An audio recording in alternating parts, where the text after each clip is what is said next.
Hello again, my subscribers. Today we are doing a Let's Read.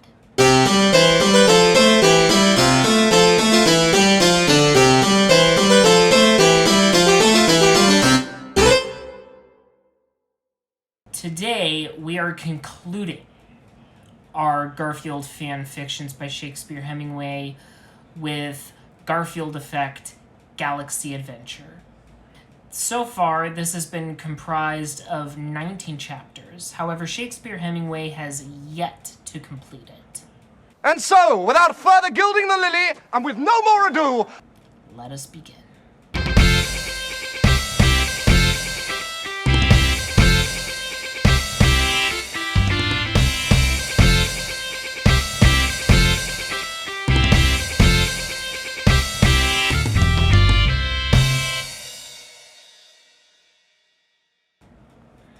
Commander Shepard was talking to Elusive Man in the Normandy spaceship about important missions. Commander Shepard, you need to fight the Collectors and save humanity, said the Elusive Man with conversion. I will do my mission, but it is difficult and perilful, said Commander Shepard with hesitation. Yes, you do not have the manliness to do this mission alone. So I have defrosted the Ultimate Man, Garfield, from cryogenic slumber to lead you to victory, said the Elusive Man with pride as he pointed to a mysterious figure. Garfield entered the room with a manly strut, ready to take on supernovas. The only thing I hate more than racists is collectors. I am going to slam them into outer hemispheres, said Garfield, head held high and fist pumped with justice. I must first examine the crew to see if we are ready for space battle, said Garfield with knowledge. Garfield marched down the plank of the ship, examining his crew with intentions. Greetings, Garfield. I am Miranda. I am your first officer. I am here to help you fight collectors, said Miranda, checking out Garfield muscles. Hey there, sweet bumps. I would like to get into your collectors, said Garfield with flirting. Not now, Garfield. We have important missions ahead, said Miranda, face blushing with rainbow colors. Okay, sexy face, will you at least make me nice lasagna meal? Said Garfield with hunger in his heart. Even though I am woman, I do not cook. You will have to go to mess hall, said Miranda with regretfulness. Garfield stormed into mess hall in search of lasagna nutrition. Chef, I will have lasagna sandwich, save the ice, ordered Garfield to the mess sergeant. I am sorry, Garfield. Lasagna is rare galactic delicacy. It is only on the Citadel, said the mess sergeant with deep sorrow. What is this madness? Bombasted Garfield with appalling shock. Galaxy is at stake, and there is not even lasagna for nutrition?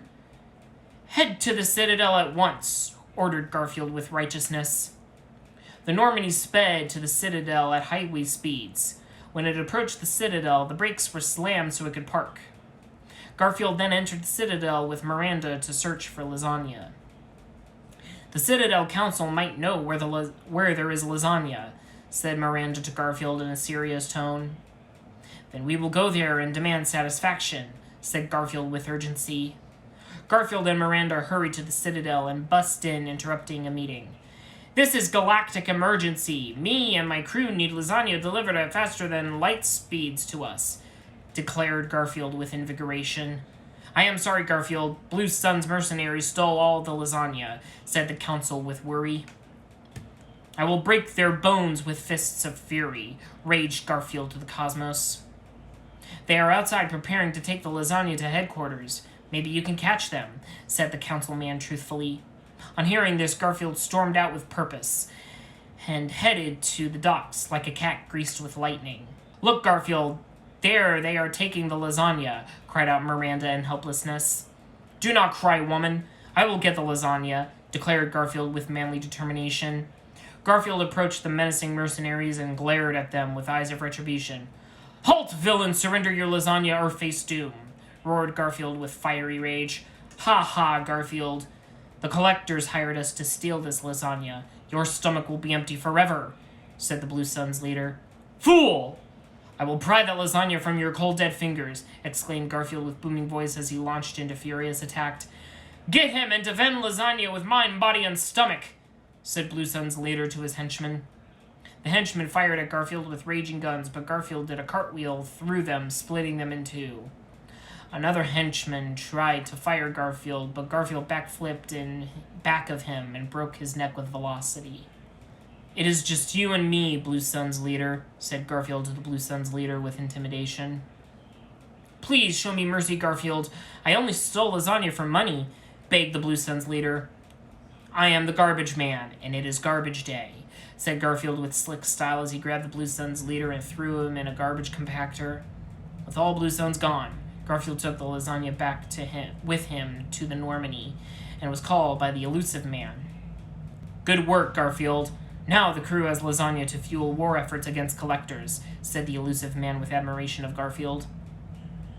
"All in day's work," said Garfield casually as he walked out. As Garfield walked out the hallway, he noticed Miranda approaching him. "Garfield, you fought with sexiness today. I would like to see you in your quarters later tonight," said Miranda dreamily.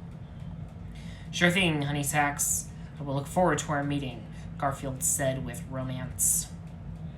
Later that night, in the captain's cabin, Garfield put on his best love songs from the 70s, 80s, and 90s CD in his CD player to put the mood on romance. Miranda walked in with sexiness and romance on her mind. "Garfield, you are like man I've never met before. You make me wild like a hog on the hunt, yet I do not know if it is right," said Miranda with concern. "What is the matter, Miss Miranda? Are you scared?" asked Garfield sassily. "I am worried you are too much man for me to handle," said Miranda with honesty. "Do not worry. I will be gentle, like chef putting lasagna in the oven," said Garfield reassuredly.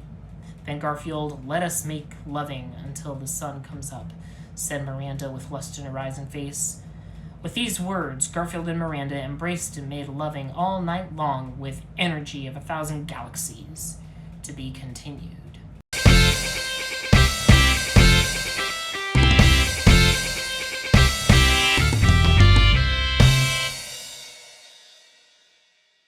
It was a bright sunny morning on the Normandy, and Garfield was waking up in bed with Miranda after a night of lovemakings.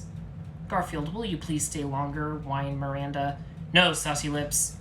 I must go do morning exercises to stay fit," said Garfield with athletics.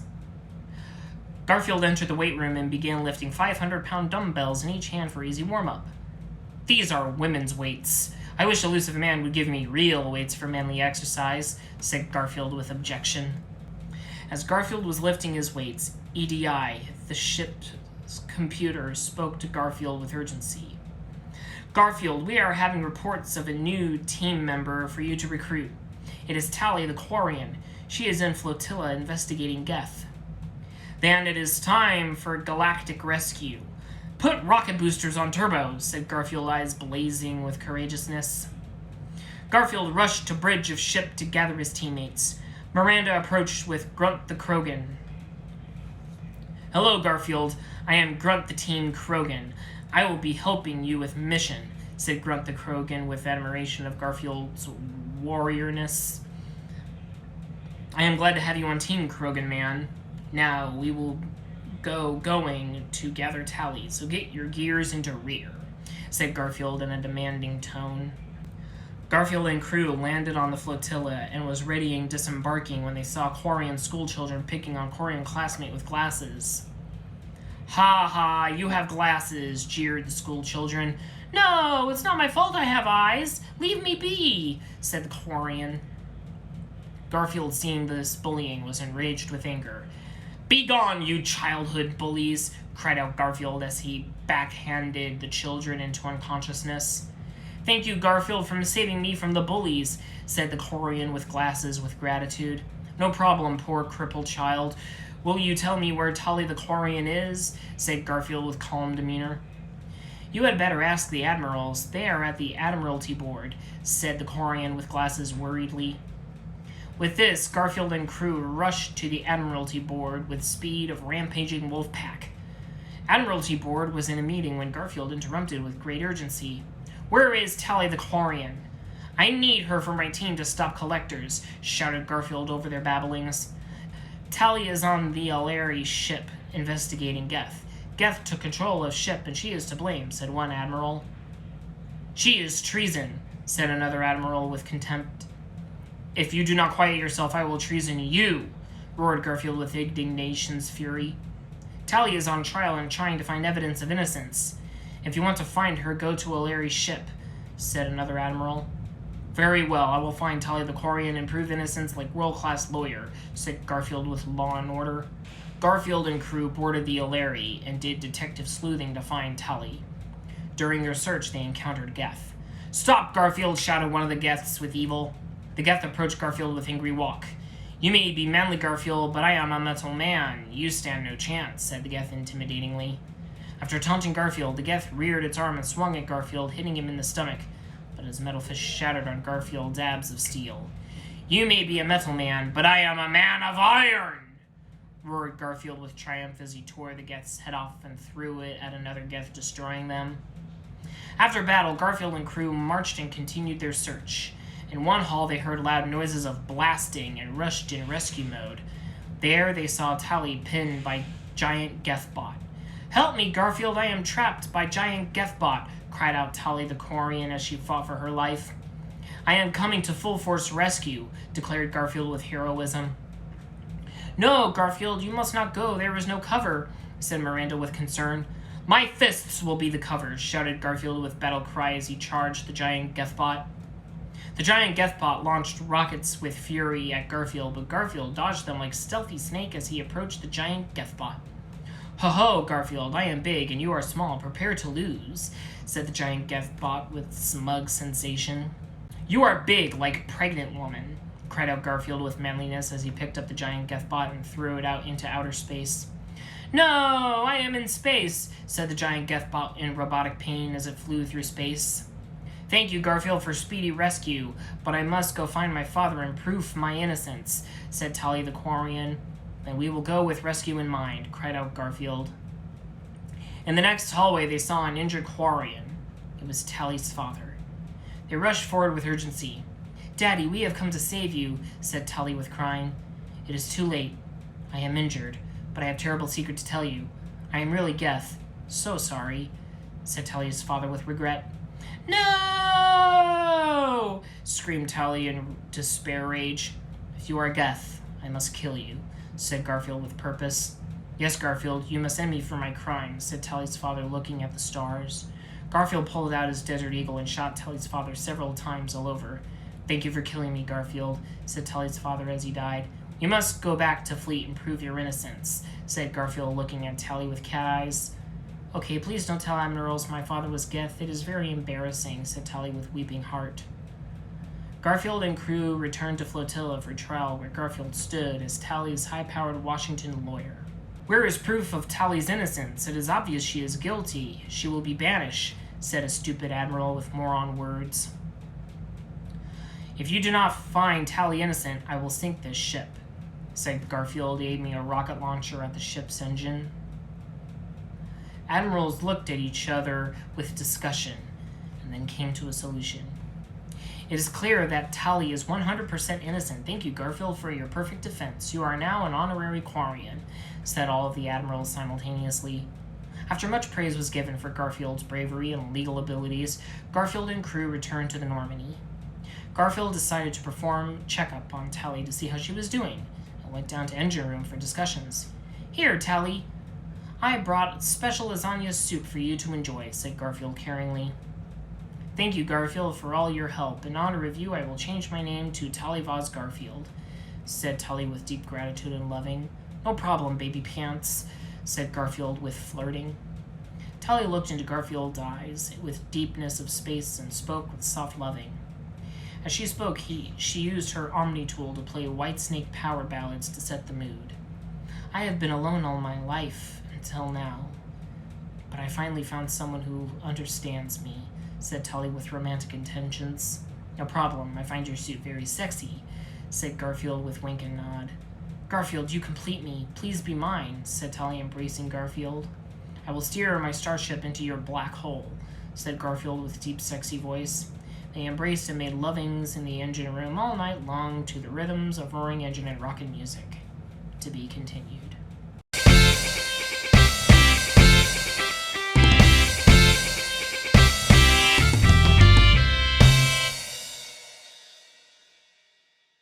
Garfield was meditating on top of roof of Normandy when EDI interrupted him with news.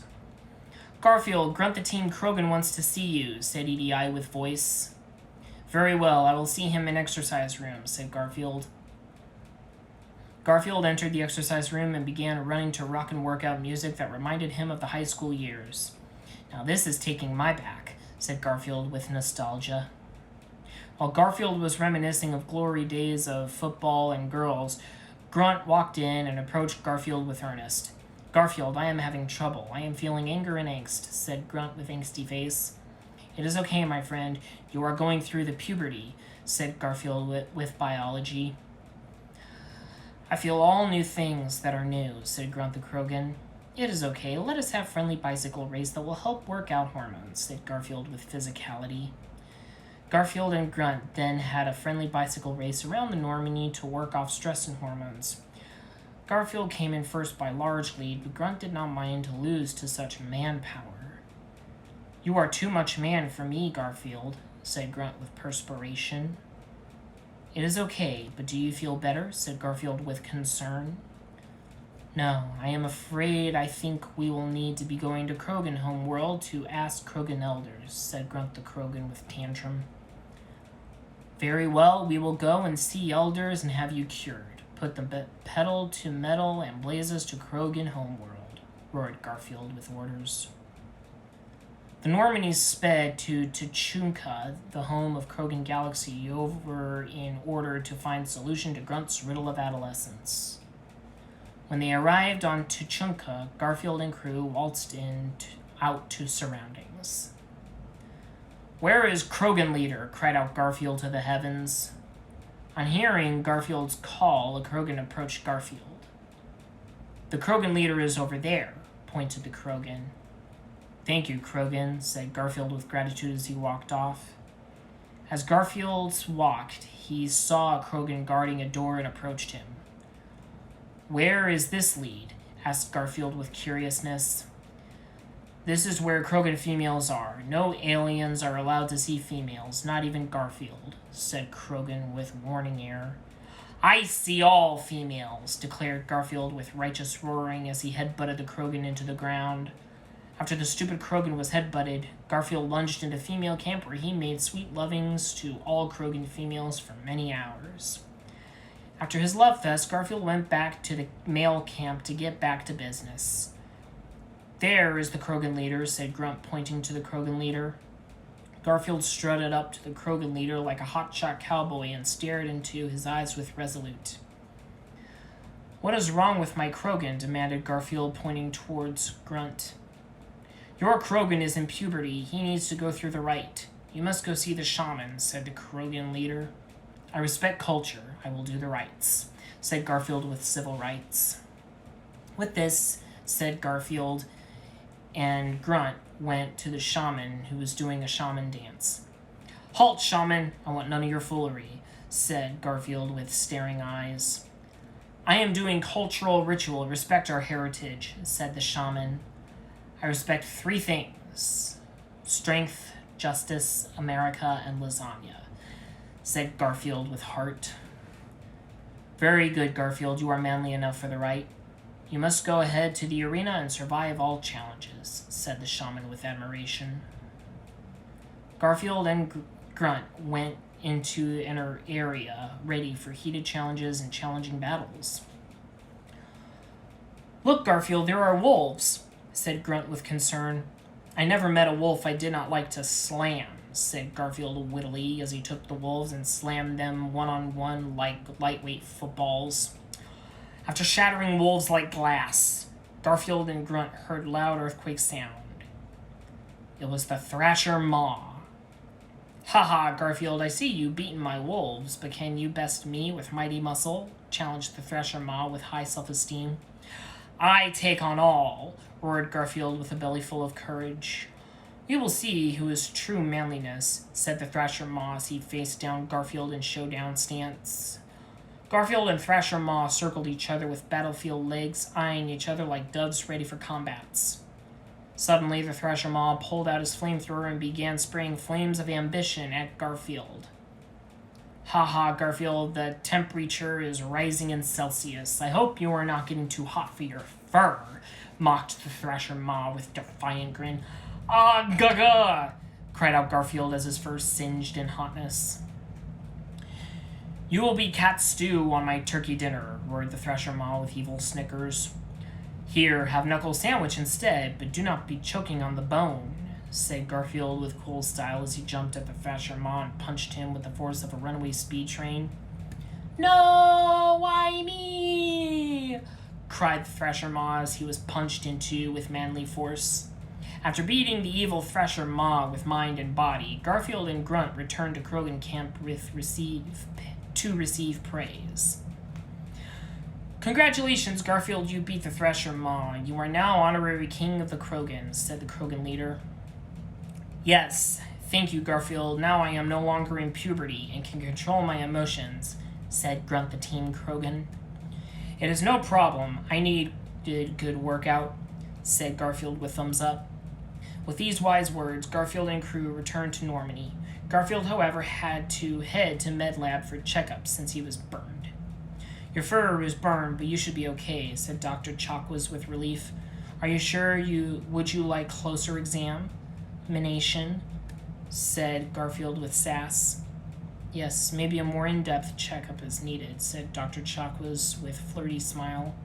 Perhaps you need a checkup, Doctor. Maybe you need to take off your clothes, just in case there are lice in your pants, said Garfield with romance. Oh, Garfield, you make me feel like schoolgirl in love, said Dr. Chakwas with lovesick eyes. Hey, I like professionals, and you are one professional babe, said Garfield with glimmer in the eyes. Garfield, I have been seeing you from the distance, but too afraid to speak. But I need you now in the moment of danger. Will you have me? Said Dr. Chakwas with heartfelt love. Yes, my medical equipment is ready for now, said Garfield slyly as they embraced and made lovings on the lab tables all night long with medical precision. To be continued.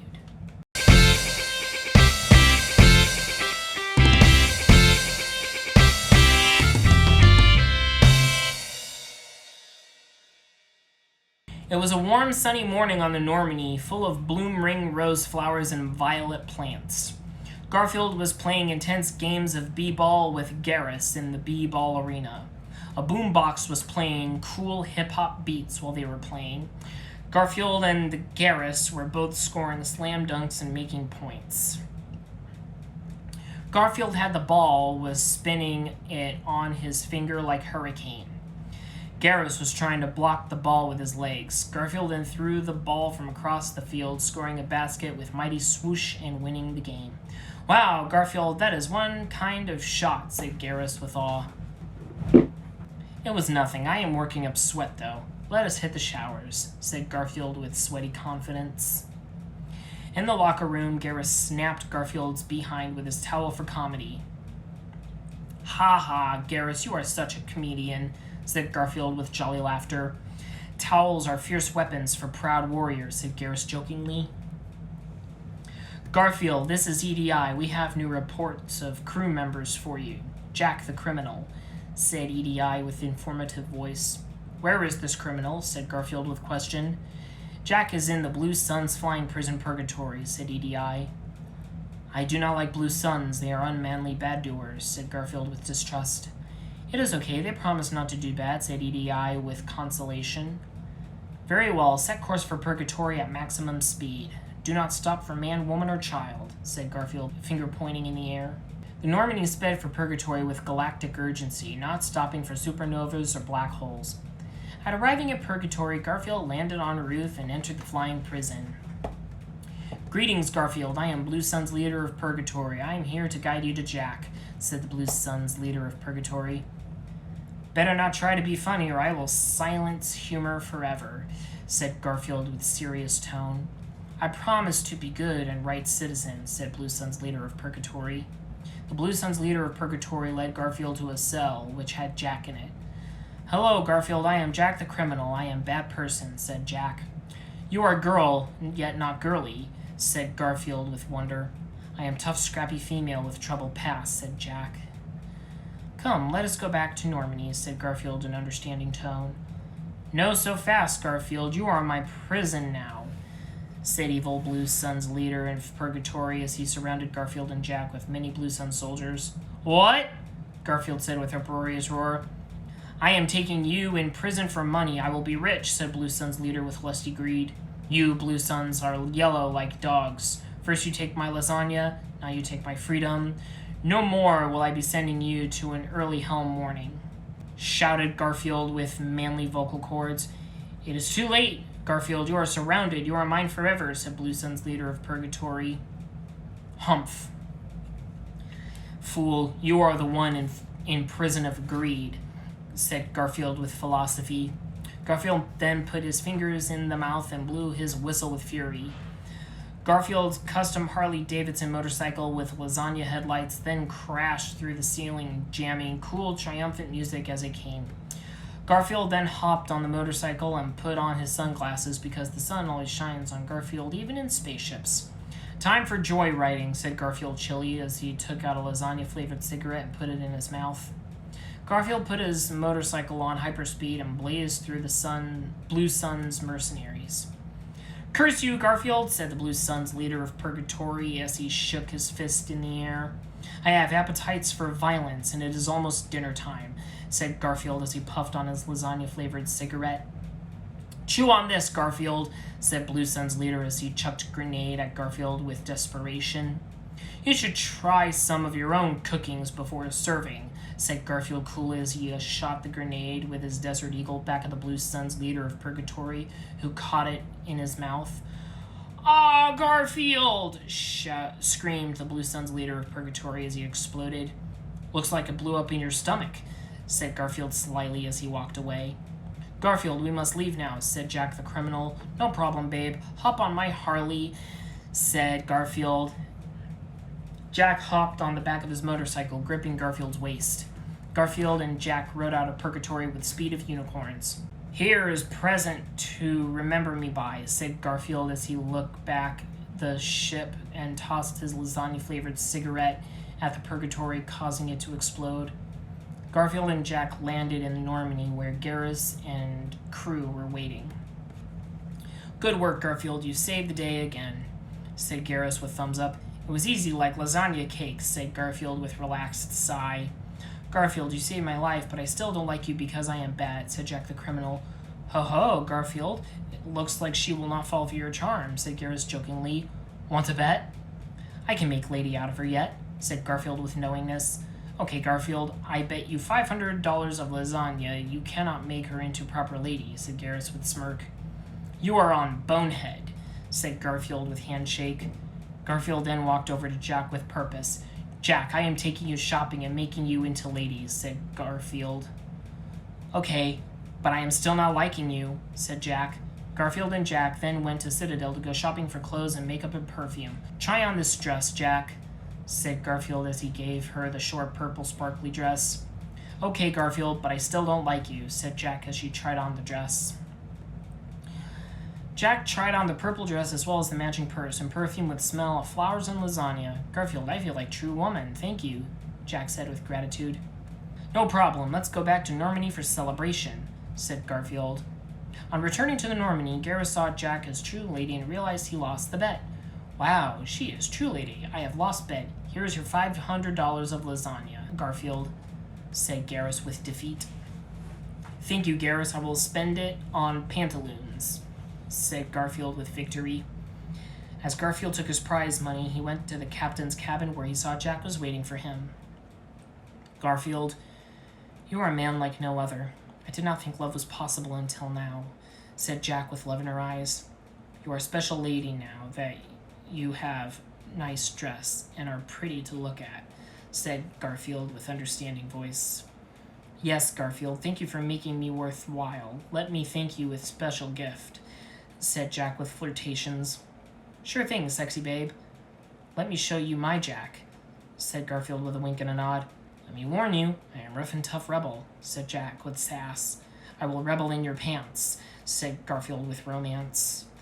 Garfield and Jack then embraced and made sweet lovings all day and all night until they broke dawn. To be continued.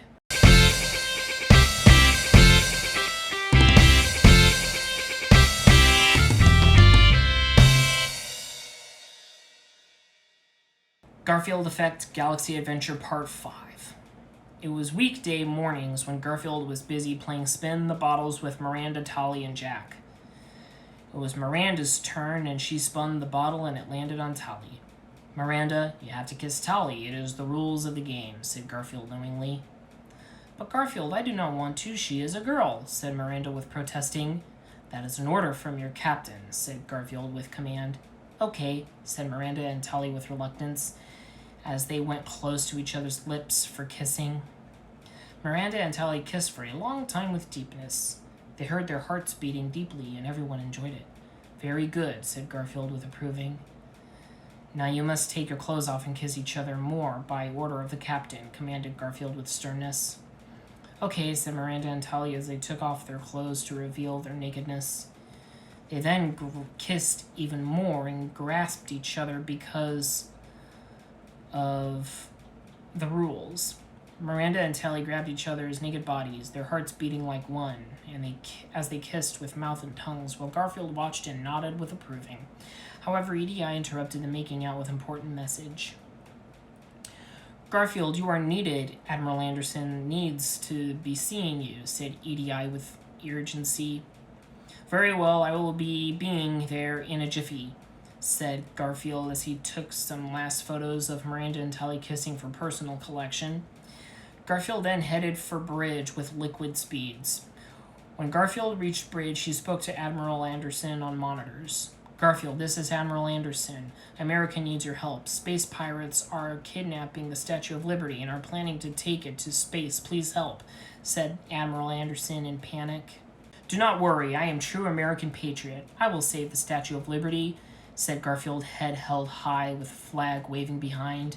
"Thank you, Garfield, we salute you. You are a true American hero," said Admiral Anderson with gratitude.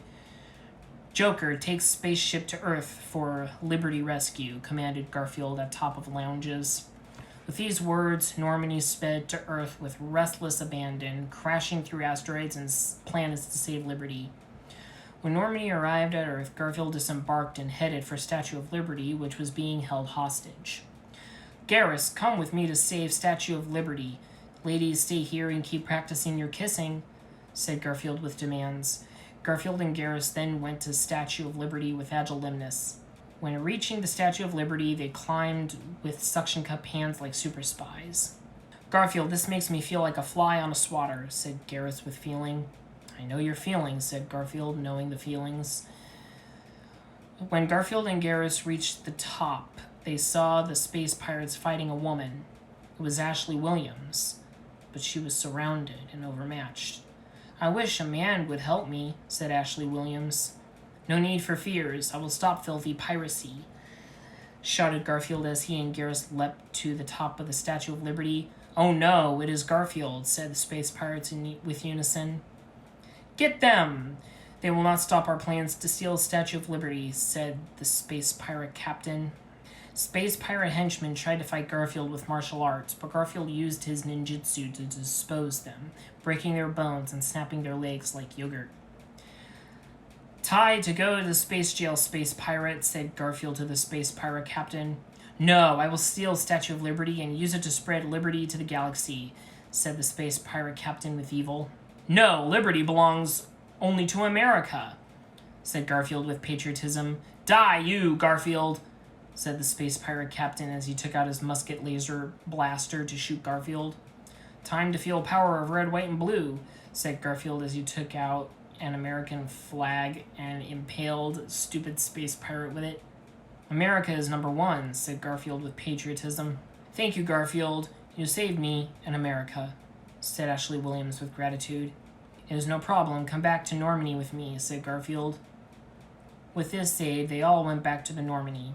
When reaching the Normandy, everyone celebrated with champagne and cake.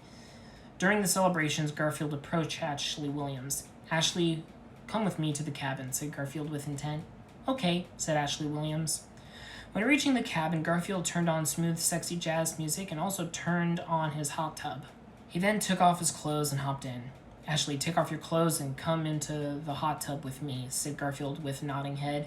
"I do not know if I feel comfortable," said Ashley Williams with nervousness. "That is a captain's orders," said Garfield with command. Okay, said Ashley Williams, taking off her clothes and hopping into the hot tub with Garfield. Garfield then began to touch her all over with firm and gentle hands. Let us be having sex all night. Please touch me more, Garfield, said Ashley Williams as squeezed Garfield's manly muscles. I will eat you in and out like lasagna breakfast, said Garfield, eyes hungry for love. Garfield and Ashley Williams then had sexual relations all night in hot sub while sexy, smooth jazz played in the background. To be continued.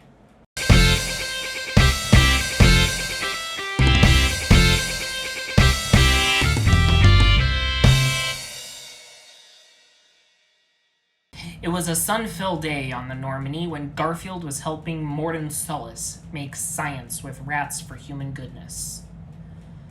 Garfield mixed chemicals and poured them on rat, turning it into a gerbil. Garfield, you did it. You made scientific discovery. You are true science genius, said Morden Sullis with admiration. Yes, I have PhD in science. Now, if only I can turn rats into lovely ladies for love-makings, said Garfield with thought. That is interesting theory, Garfield. We should work on it for good of all, said Morden Sullis with agreement.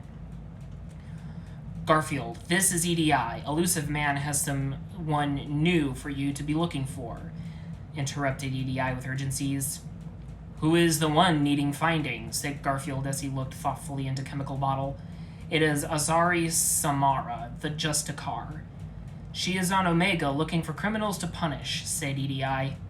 Good, that is the kind of woman I can be into, said Garfield with a clever smile. Time to head for Omega. Time to blast off, yelled Garfield to crew. The Normandy sped off to Omega with speed of roaring waterfall in the middle of quiet creeks. On arriving, Garfield hopped out to examine surroundings to find Samara. When searching, Garfield saw a rich person beating a hobo with his cane. Take this, stupid hobo. You do not have class like me, said rich person. Garfield saw the mistreatment and was bursting with outrage. Learn respect for the hobos, you $1,000,000 fool, roared Garfield as he broke the cane over the rich person's head. Thank you, Garfield. I am wise hobo, filled with lore. Ask me your heart desires, said the hobo with wisdom. I need to find Azari Samara. It is of galactic importance, said Garfield with importance. I do not know where she is, but Aria will. She is Asari and knows where all Asari are. She is in club over there with the hot techno beats, said the hobo with dance rhythms. Looks like it's time to party, said Garfield as he prepared to suit for club. Garfield put on his club tux and golden cufflinks, an expensive watch given to him by John Arbuckle. He then put on his gold lasagna chain and cool shades to top off party outfit. Garfield strutted in the club like the man, pushing dancers out of his way. He strutted up the counter to the bartender for information. Where is Aria? Asked Garfield with attitude. I cannot tell you that. It is against the rules, said the bartender with defiance. In response, Garfield grabbed the bartender's head and slammed it on the counter with force of concussions. Where is Aria? Demanded Garfield again with volcanic fury. She is over there, said the bartender, pointing to Aria. Thank you, said Garfield as he took the bartender and slid him down the counter, sending him crashing into glasses. After thanking the bartender, Garfield waltzed up to Aria with macho attitude. Aria's guards were too intimidated by Garfield's manliness to stop him and cowered like small baby children.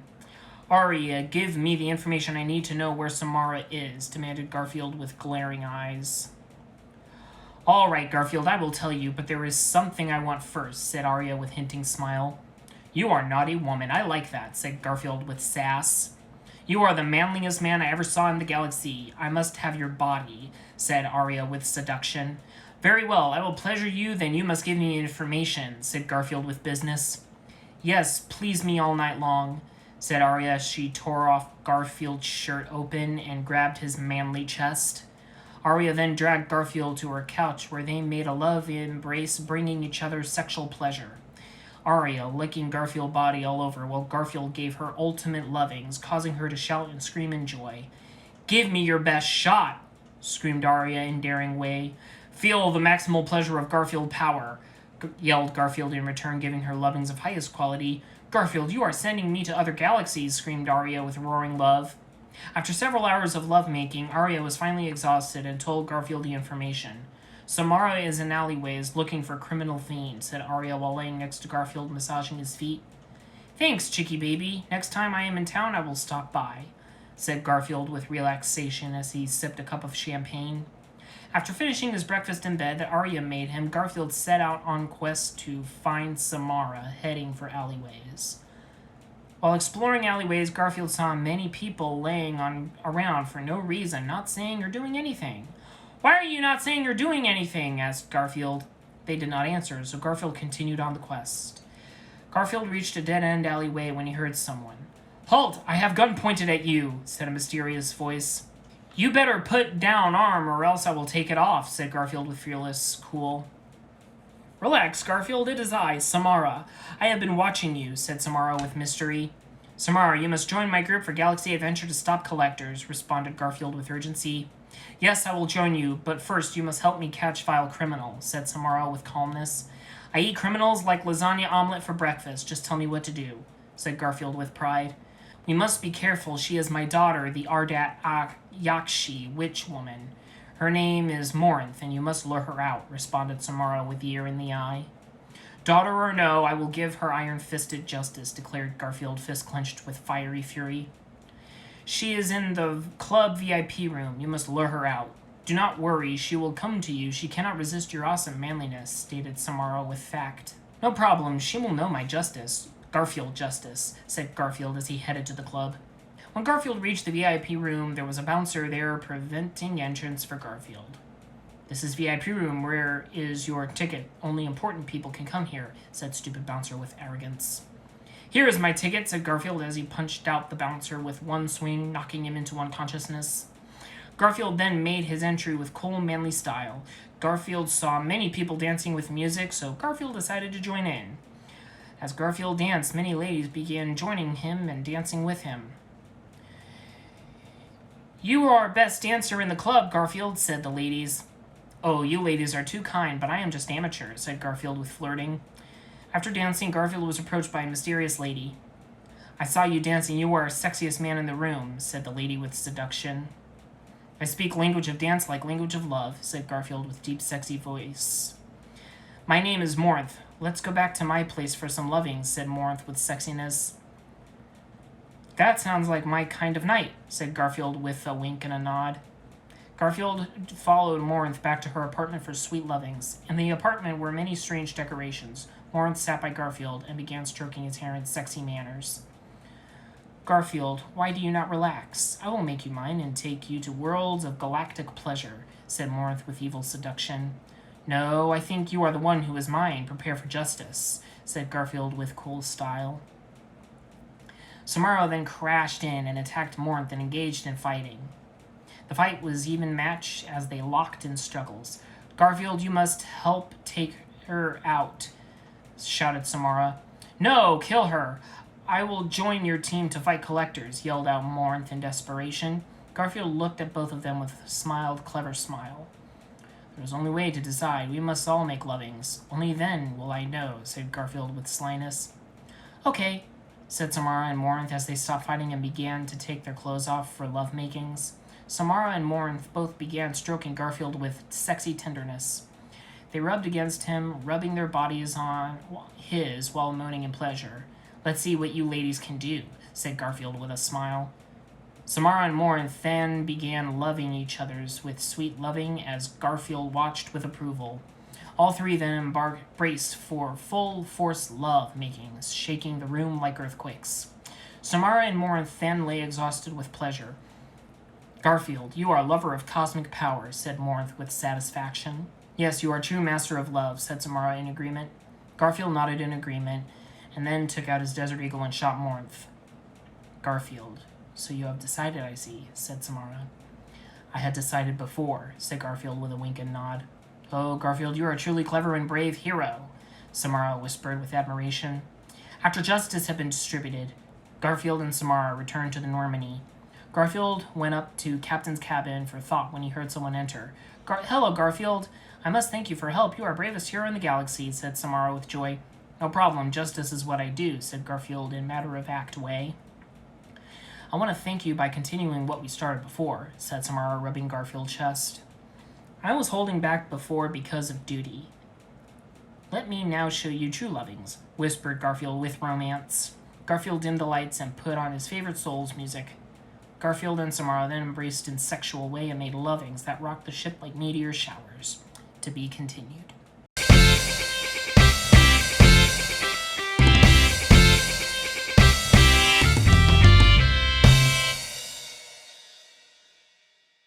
Garfield was in the captain's cabin blowing off the steam with his ladies. Jack was sitting on one side and Miranda on the right, and Garfield had his manly arms around them both for intimate affections. Miranda was nibbling Garfield's ear with love and adoration. Jack was wearing sexy underwear, and Miranda was wearing nothing.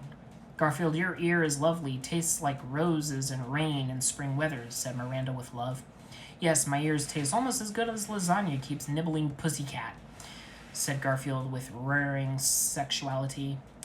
While Garfield was enjoying his ear being nibbled, Tally walked in dressed up in skimpy French maid outfit at Garfield requesting. I am dressed like you ordered, Garfield. Do you love me, Garfield? Am I loved? Asked Tally with affection. Almost. First you must dance for me in a sexy way, said Garfield as he turned on sexy music for Tally to dance to. Tally then began doing a sexy dance with lots of flips and slips and somersaults. The dance ended with Tally pointing at Garfield with seduction. I am your woman forever, Garfield, said Tally in a singing voice. Garfield nodded in approval and made a sexy motion for Tally to join him and the other ladies. However, Garfield's love fest was interrupted by EDI with importance. Garfield, the elusive man, has new recruit for you. It is Kasumi, the master thief, said EDI with urgency. I do not like thieves. I am heroes, said Garfield with heroics.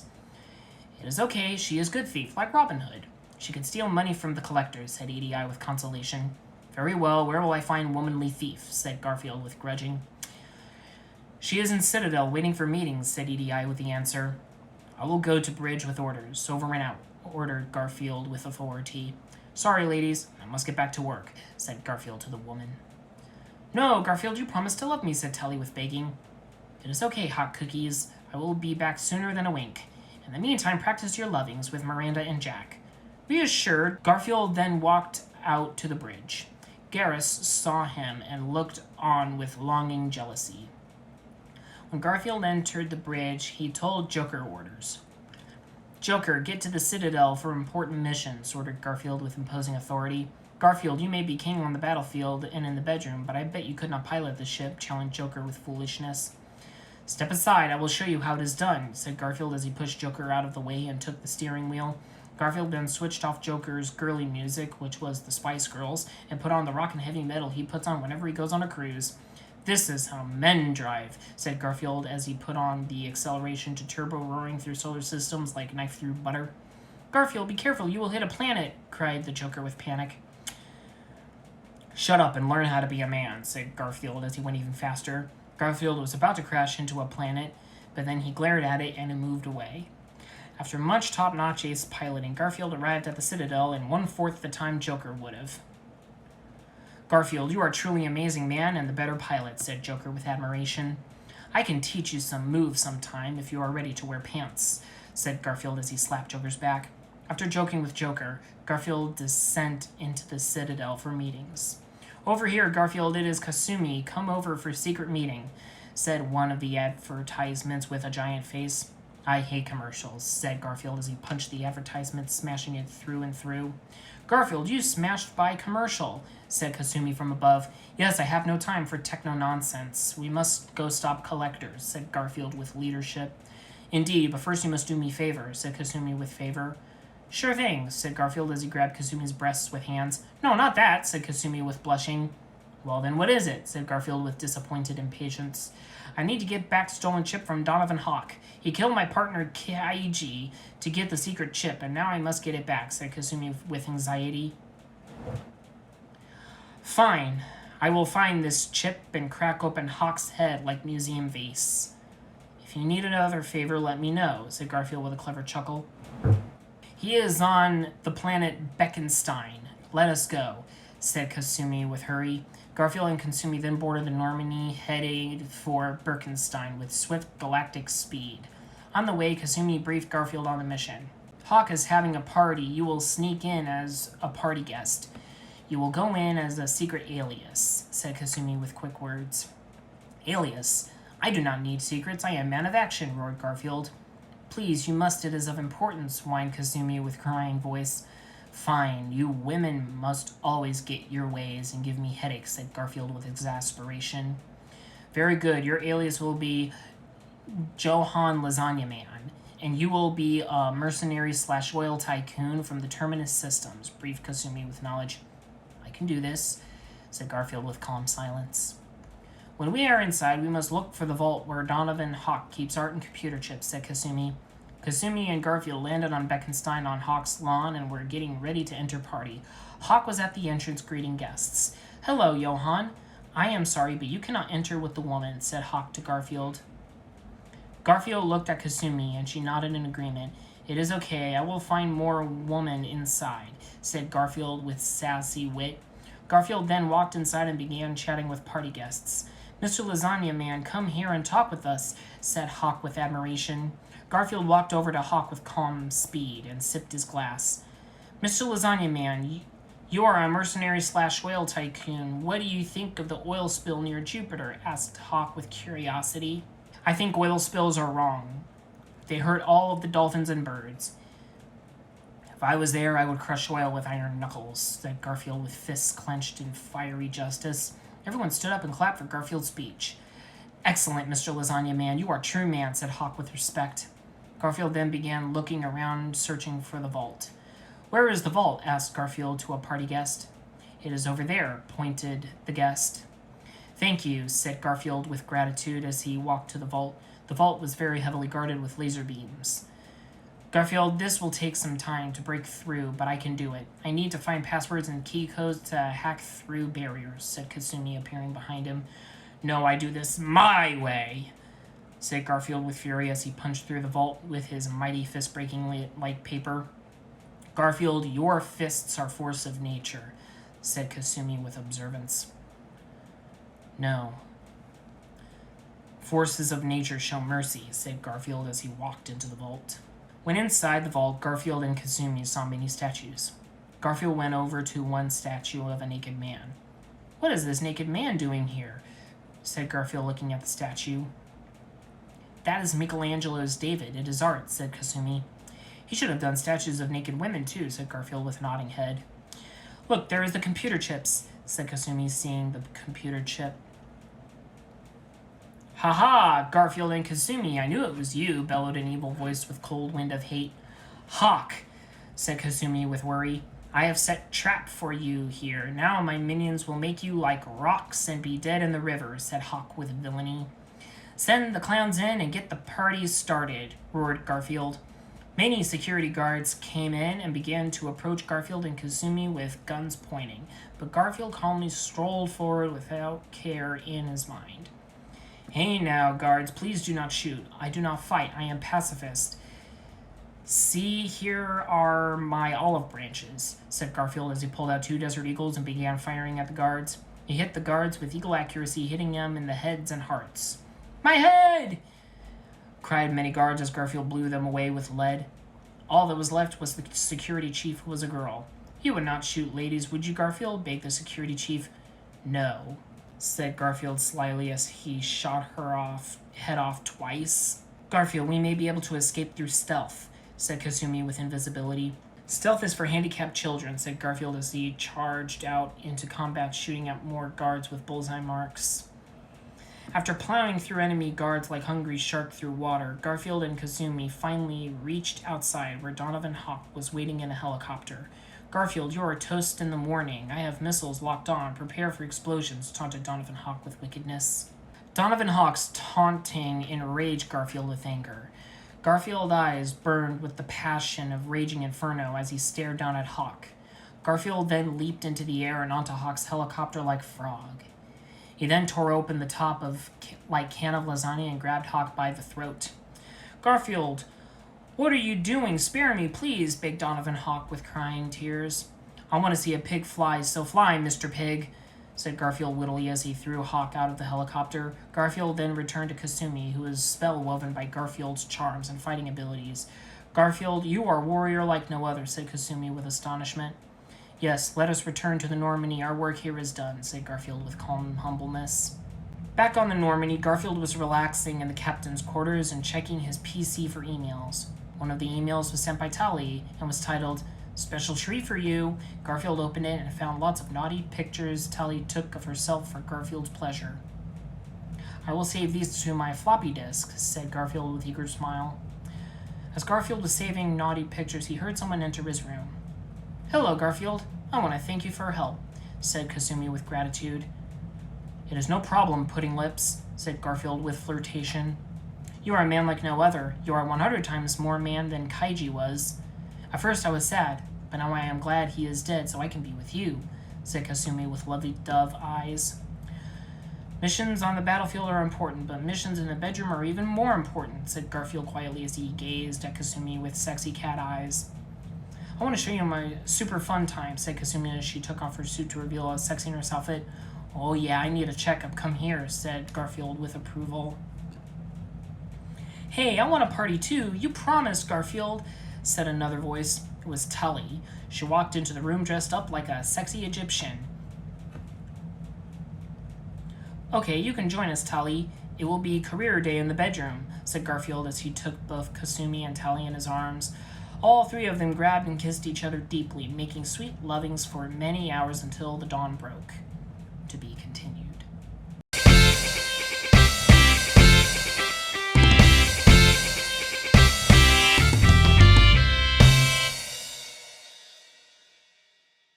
Garfield was boxing with Garrus in the gym for exercise. Garrus did a 1-2 hit combo, but Garfield took it like man and laughed with spirit. Ho ho, you better hit harder or I will be knocked out with boredom, taunted Garfield with humor. I would like to be seeing you try hitting harder, challenged Garrus with energy. Okay, said Garfield as he punched Garrus, making his head up like spring and sending him flying hundreds of feet away. Garfield, you are world champion boxer. You punch like angry ox, complimented Garrus on Garfield punching. I won championship trophy back in the days, said Garfield, walking to his seat. Here is specially prepared lasagna with spicy sauce, said Samara, walking in with a plate of lasagna. Thanks, Toots. It is spicy like your bod, complimented Garfield as he let Miranda massage his muscular back. As Garfield relaxed, a hologram came to him for visiting. Garfield, this is the elusive man, said the hologram. Garfield glanced at the elusive man with casualness and lit a cigarette.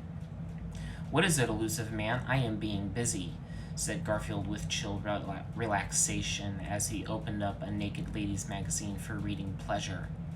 Garfield, I am sorry to be bothering you, but there is important mission. You must go to Horizon Colony. Collectors are attacking, and you must destroy them with Garfield might, said elusive man with urgent request. Very well. No one attacks bases when I am on duty. Set course for Horizon, said Garfield with protection. Garfield, no more of your shoot first, ask questions later methods. You are loose cannon, warned elusive man with concern. I do this my way and my way. Get off my back, old man. You are soft like sponge, defied Garfield like cowboy cop. Normandy zoomed through space like a wild chariot on the frozen field of flame. When arriving at Horizon, Normandy halted with screech. Garfield then descended with team to Horizon for investigation. Where are the people? There is nothing but abandonment, said Miranda with wondering. In the distance, there was moving. It was collectors coming for ambush attack and rearing for assault. Come on, you collector scum, it's dinner time. First course, lead salad, said Garfield, pulling out his Desert Eagles and firing at the collectors and twirling around like manly ballerina. Ha, Garfield, we will outnumber. Prepare to be alien dissected, said the collectors as they fired on Garfield with laser shooters. Garfield turned to the aliens and scoffed a manly scoff. He then took out 2 grenades for exploding. Here, catch you insects, said Garfield as he tossed the grenades like Olympic thrower. The grenades exploded on the collectors, making them into pieces and goo. Do not be falling apart on me, said Garfield with clever wit. Garfield and team continued to search Horizon for humans and clues about collectors. While searching, Garfield came upon a wondrous sight. It was a female collector. She had large buxom breasts and a curvy figure. She was wearing a sexy dress with high heels and had luxurious long hair like silkworms. Hello there, Garfield. I was looking forward to meeting you, are even manlier than I imagined, said the female collector. Hello, Foxy Mama, said Garfield with lips licking like cat on the prowl. Why do you not come with and sit with me? Said the female collector with seduction. You must tell me information about collectors, said Garfield with interrogation. First you must give me what I want, and what I want is you, said the female collector with hand rubbing Garfield's chest. I will give you more than your full and then some, said Garfield with sparkle in his eye. Garfield and the female collector embraced firmly. The female collector and the Garfield down and wrapped their hips around him, riding him like a bull in the china shop. Garfield thrusted into her with great force, giving her rocking pleasure she never felt. Oh, oh, moaned the female collector as her pleasure glands filled to the maximum. The female collector and Garfield sat side by side, enjoying the moment and smoking cigarettes. Now you must tell me about the collectors, demanded Garfield with sternness. Very well, said the female collector as she lounged. The collectors were once Protheans, and now they work for Reapers, said the female collector with knowing. Of course, said Garfield with light bulb eureka moment. Collectors will collect humanity for Reaper's evil plans, said the female collector. Not on my watch, said Garfield as he pulled out his Desert Eagle and shot the female collector. Come, we must search for more, said Garfield to his crew. As Garfield and crew searched, they saw something approach them. It was a collector hologram. I am the Harbinger. You will surrender, Garfield, said the hologram. Why you not come out and fight me like a man? Challenged Garfield with clenched fists. In due time, Garfield. In due times. Now you will pay my piper for your refusals, said the Harbinger as he summoned a flying collector beetle to fight Garfield. Garfield's squat fired on the beetle, but it was too strong. Its armor is too thick, Garfield. What will we do? Cried out Tally. Take this, Tally, said Garfield, handing her a giant rocket launcher. What? This will not work, said Tally, confusion. Silence, woman, said Garfield as he climbed into the rocket launcher. Fire! Roared Garfield. Yes, Garfield, said Tally as she pushed the trigger, launching Garfield at the beetle. Garfield ran right through it, causing big explosions and raining beetle goo. Garfield descended from the ground and landed to celebrations. You did it, Garfield! Hooray for Garfield! Everyone said together. It was nothing. I was just using my head, said Garfield with funny joke. Ha ha ha ha, said everyone, laughing at Garfield's joke. Enough frolic. We must return to Normandy and examine the evidence, said Garfield with orders. Garfield and crew returned to the Normandy, where they rested from the difficult combat. Garfield returned to the captain's cabin to enjoy a refreshing lasagna martini. While relaxing, Garfield heard someone enter. Who enters my bachelor pad? Demanded Garfield with stern voice. It is me, responded the voice. It was the female collector. How can this be? Roared Garfield in shock. I followed you here, Garfield. I cannot get enough of your sweet loving. I need more. I will destroy the ship and ruin your missions unless you give me constant, never-ending lovings, demanded the female collector with sultry voice and seductive, sexy audacity. Very well, I see I have no choice. Come here, and I will give you all of the lovings you can want, said Garfield with seductive finger wagging. The female collector jumped on Garfield and squeezed him with might of meteor shower, determined to get all lovings possible. Garfield, in turn, thrust with force of cosmic hurricane. Garfield turned on his love-making to maximum and searched his pleasure staff through her thighs like a lightning rod. The female collector experienced pleasure knowing to her and too much to handle for her fragile self, and her head exploded from the massive love-makings. "Don't get a big head," said Garfield with smooth style as he casually strutted out sipping his lasagna martini. To be continued.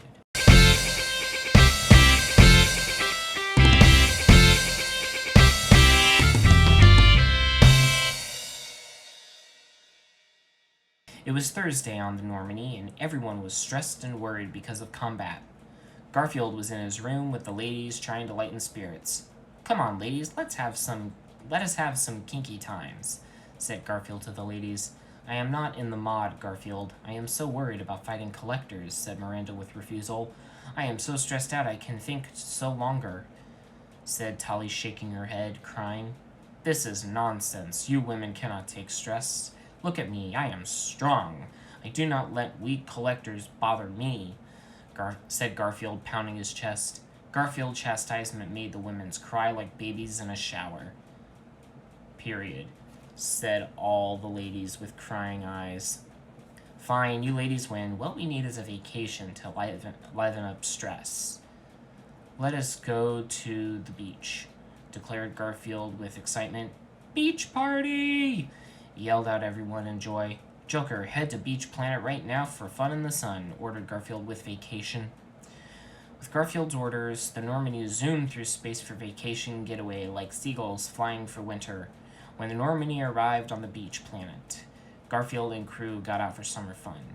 Miranda and Tully were playing Jack and Samara in a game of beach volleyball while in skimpy bikinis. Garfield was at the bar drinking and shooting breezes with bartender Ted. "This is beach bum life," said Garfield with relaxation as he sipped his pina colada and listened to Beach Boys music on the stereo. "Garfield, please put suntan lotion all over my body so I do not get sunburn," asked Kasumi with seduction.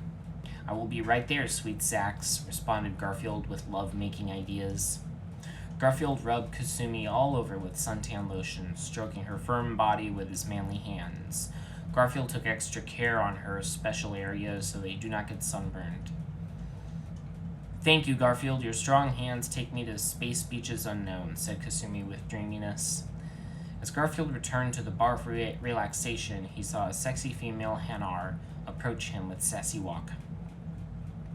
"Hello, Garfield. I saw the sexy massage you just gave. I am Hannah, the Hanar, and I want to get to know you better," said the Hanar with introduction.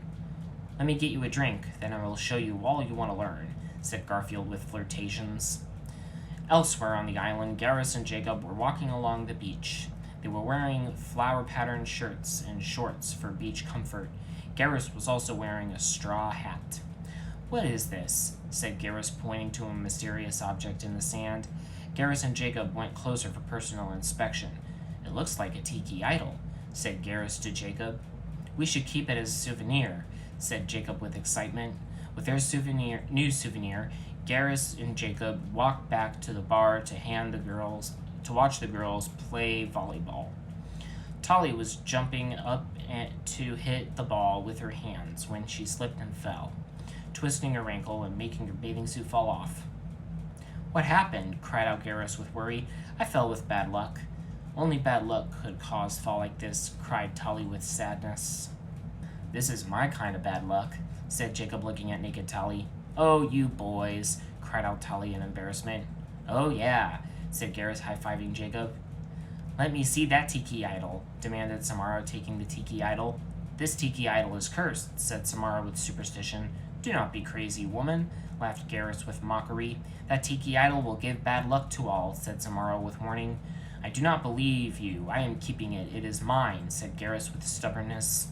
Meanwhile, elsewhere on the island, Dr. Morden Sullis was preparing for a surf-off with surfer Chad with Normandy at stake. Okay, Frogman, if I win, the Normandy is mine. If you win, you are declared new king of the beach, declared Chad with a challenging voice. You are on. I will show you that scientists can be surfers too, roared Dr. Morton Solus with determination. Dr. Morton Solus and Chad went into water with surfboards with crowd watching.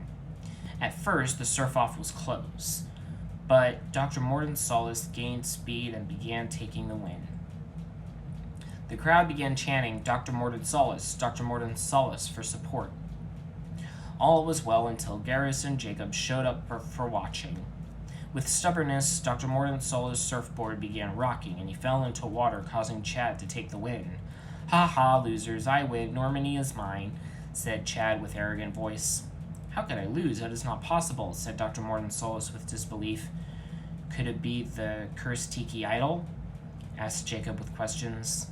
Yes, it is that cursed tiki idol. I felt mysterious force make me trip, said Dr. Morton Solus with rage. Garfield was still at the bar chatting with the sexy Hanar lady when he saw all the arguing. Excuse me, my swimming sweetheart, but I have business, said Garfield, excusing himself. Be back soon, buttercups, said Hannah the Hanar with adoration. Garfield strutted over like ambassador ready to solve dispute with iron fist. What is this squabbles? Demanded Garfield with leadership. Normandy is mine. It was lost in surf-off. Hand it over, yelled Chad with snoot. I lost because of cursed tiki idol. It is not fair, said Dr. Morton Solus with protest. Enough of this. That idol must be returned to native for culture, said Garfield with respect.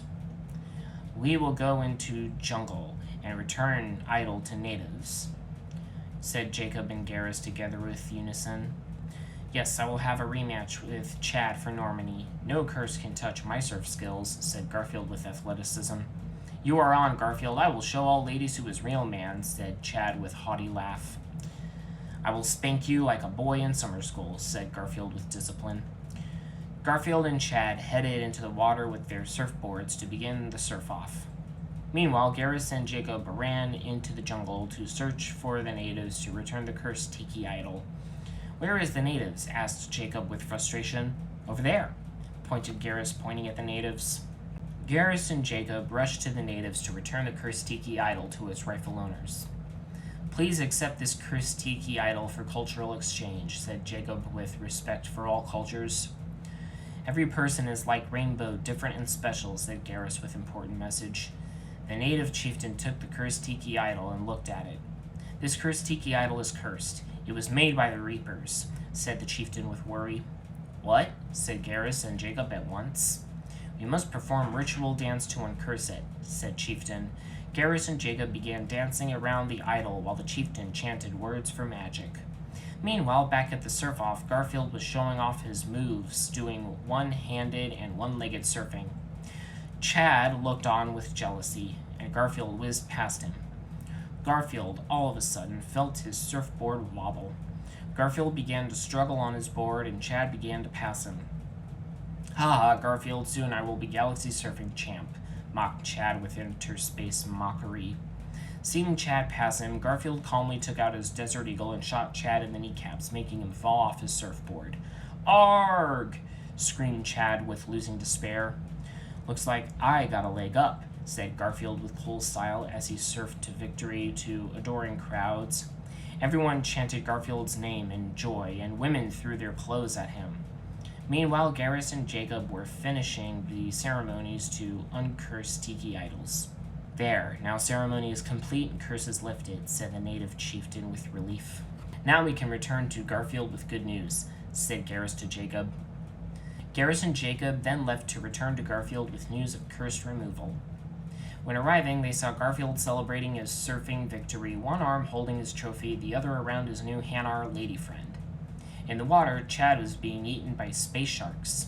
Garfield, I see no curses can stop your surfing skills, said Garrus with admiration.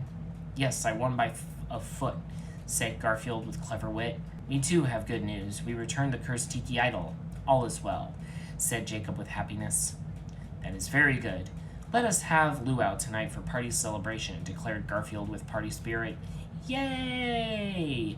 Chanted everyone with jumping up and down. That night, Garfield and crew celebrated the night dancing the hula and eating roast pork. Garfield sat by a bonfire while he serenaded the ladies with his ukulele. After the night of beach partying, Garfield and crew returned to the Normandy refreshed. "I feel like a new man," Garfield said to himself as he walked into the captain's quarters, muscular and tan. On entering, he saw a special visitor. It was Hannah the Hanar.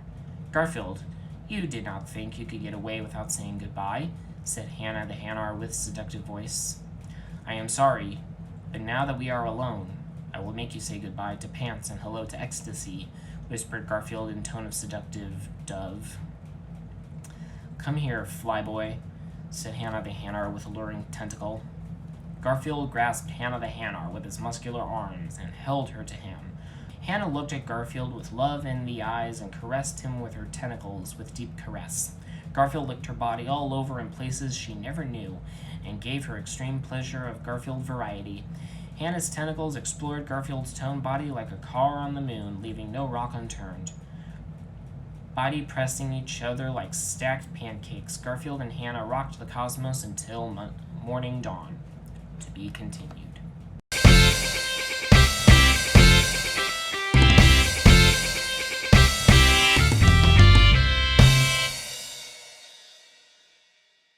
Garfield was in the engineer checking on engines for maximum usage and talking to engineers, Gabby Daniels and Kenneth Donnelly. "Garfield, engine needs repair, but it is too difficult for us," said Kenneth Donnelly with confused tongue. "Yes, if only real man worked on engines, then maybe it could be fixed," cried Gabby Daniels with worried heart. "Worry not, hot legs. I fix engine like pro mechanic. You should watch. You two might learn something," said Garfield with wrench in hand and courage in heart. Garfield leaped on the engine, ripping it apart with manly hands, with oil spurting on his muscles, turning Gabby Daniels on like warming engine. After twists and turns of the wrench, Garfield fixed the engine with no problem. "Garfield, you naughty grease monkey, you drive me well like wrench in a night," said Gabby Daniels, body dripping with oil and sweat.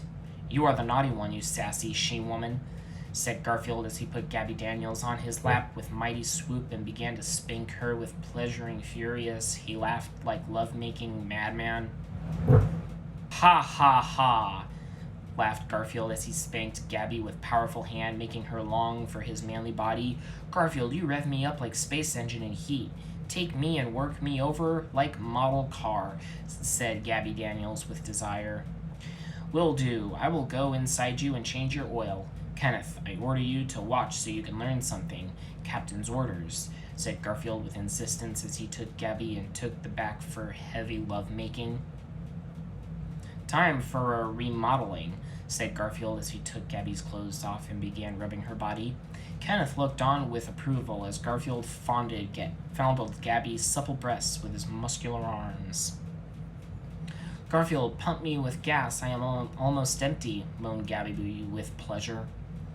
"I am the gas man. I will pump you with highest quality fuel.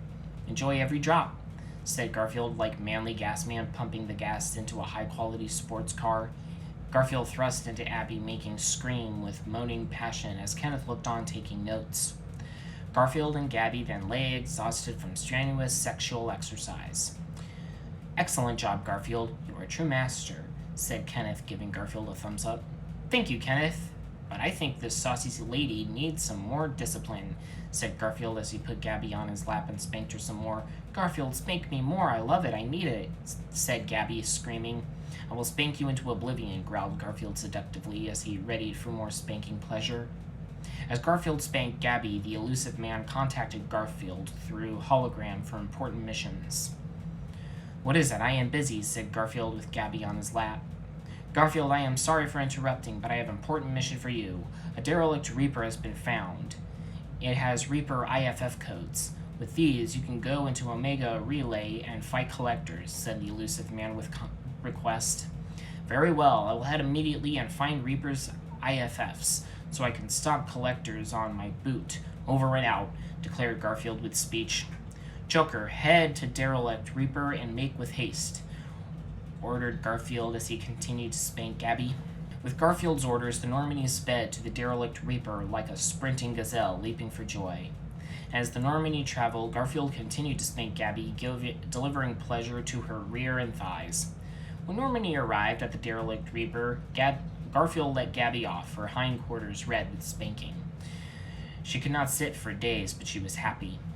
"Garfield, please be careful. I will be waiting for you," sighed Gabby with worry. "No problem, babe. Keep the bed warm for me," said Garfield coolly as he left the Normandy to board the derelict Reaper. Garfield took Tally and Garrus with him to explore derelict Reaper for IFF codes.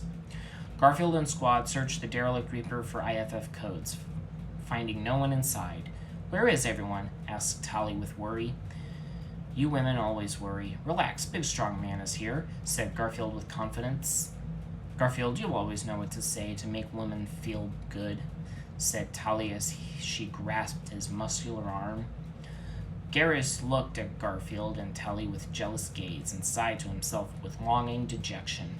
As Garfield comforted Tally with his manly presence, he sensed figures moving in the distance, approaching them. They were husks. "Ha ha, Garfield, you will not leave this place alive. Prepare to be digestion," garbled the sinister husks with evil intentions. "I do not think so. I prepare my food being cooked first, so let us have barbecue," said Garfield slyly as he took out 2 flamethrowers, lighting a cigar with one. The husks rushed Garfield with great attacks, but it was no use. Garfield torched them with these with his special lasagna flamethrowers. One husk jumped on Garfield's back, trying to choke him in piggyback move, but Garfield brushed him off with ease, and then stomped on his skull. "Let us move quick and get IFF codes," said Garfield as he and Squad ran through the derelict Reaper, torching husks as they went. Garfield and Squad finally came to a room with many husks inside, discussing plans. "We must protect these IFF codes from Garfield," said the husk general to his husk followers. "Those IFF codes belong to Garfield," shouted a metallic voice. It was a Geth. "The Reapers must be stopped. I will get those codes," said the Geth. "Come, we must help," shouted Garfield, barging in, flamethrowers blazing with powers. The husk general confronted the Geth with evil. "None of you will get to leave this IFF," said the husk general as he shot the Geth. "No!" screamed the Geth as he lay injured. Garfield saw the evil display and became filled with an oily rage of destroying raid forests. "I will get you," said Garfield as he charged through the husks like seashells through sand as he torched them to waste. Garfield then approached the husk's general with a strut so manly the ground cried. "Garfield, you may be manly, but I will not let you have these IFF codes. It is the orders," said the husk general. "Relax, have a smoke," said Garfield, sticking a piece of dynamite in the husk general's mouth. "Light up," Garfield wittily commented as he lit the dynamite with his flamethrowers. "Humph!" cried out the husk general, mouth stuffed with dynamite. "Do not lose your head," quipped Garfield with clever joke as the husk general's head blew off like geyser in a black hole. "Garfield!" The injured Geth was injured and crying for help. "Quick, take this Geth. We must bring it back for repairing," ordered Garfield to the squad. "But Garfield, Geth are bad menaces. We must not bring it back. They are our enemies," cried out Tally with girlish crying. "Shut up, woman. Do as I say," roared Garfield as he backhanded Tally in the face. "Yes, Garfield, you are right. I am wrong," apologized Tally with truth. After apologizing for her stupid sayings, Tally took the Geth and followed Garfield and Garrus off the derelict Reaper and back on the Normandy. Before leaving the derelict Reaper, Garfield said his farewells. "Goodbye, Reaper. You need a vacation here. Why do you not go somewhere?" said Garfield with chilly tone as he punched the Reaper with a mighty punch, sending it into a nearby sun. When back on the Normandy, Garfield checked up on the Geth guest to see if all was well. "Greetings, Mr. Geth. I am thanking you for your help. But why do you help us? You are Geth, and Geth are evil," asked Garfield with good questions. "All Geth are not evil. Some Geth are evil and follow Reapers, other Geth are good. I am good Geth," said the Geth with answers. "That is good, but what is your name?" said Garfield. "My name is Legion," answered the Geth with respect and awe of Garfield. "That is a silly name," said Garfield with mocking truth. I am sorry. It is not my fault. I have a silly name. Please forgive me, Garfield, begged Legion as he kneeled on the ground. It is okay, but do not anger me more. Now stop crying like a woman, scolded Garfield as he left to his quarters. What great man and amazing leader, said Legion in awe to himself. Back in the captain's quarters, Garfield was relaxing and enjoying a nice lasagna dinner when EDI appeared in his room. Garfield, I have need to talk with you, said EDI with longing voice. What is the matter, EDI? Asked Garfield with caring concern. Even though I am a machine, you make me feel ways no one else can. I see you from my hub and long for you, cried EDI with desire. You have no need to long no more. I will satisfy you and make you feel like real woman, whispered Garfield to EDI as he stroked her. Garfield, come and pleasure my CPU, said EDI with desire. Garfield rubbed EDI's sexy blue body and licked her blue dome. EDI massaged Garfield between his legs, arousing him sensually. Nothing I like better than a good soldier standing erect, said EDI with sassy seduction as she continued to stroke Garfield between his thighs. Garfield then took a hold of EDI, brought her to his bed, and mounted her behind with roaring love. Garfield squeezed EDI with his powerful thighs and thrust into her like a runaway tornado. After nearly 10 hours of intense love-making, Garfield and EDI finally rested, lying on the bed with satisfaction until the morning light. To be continued.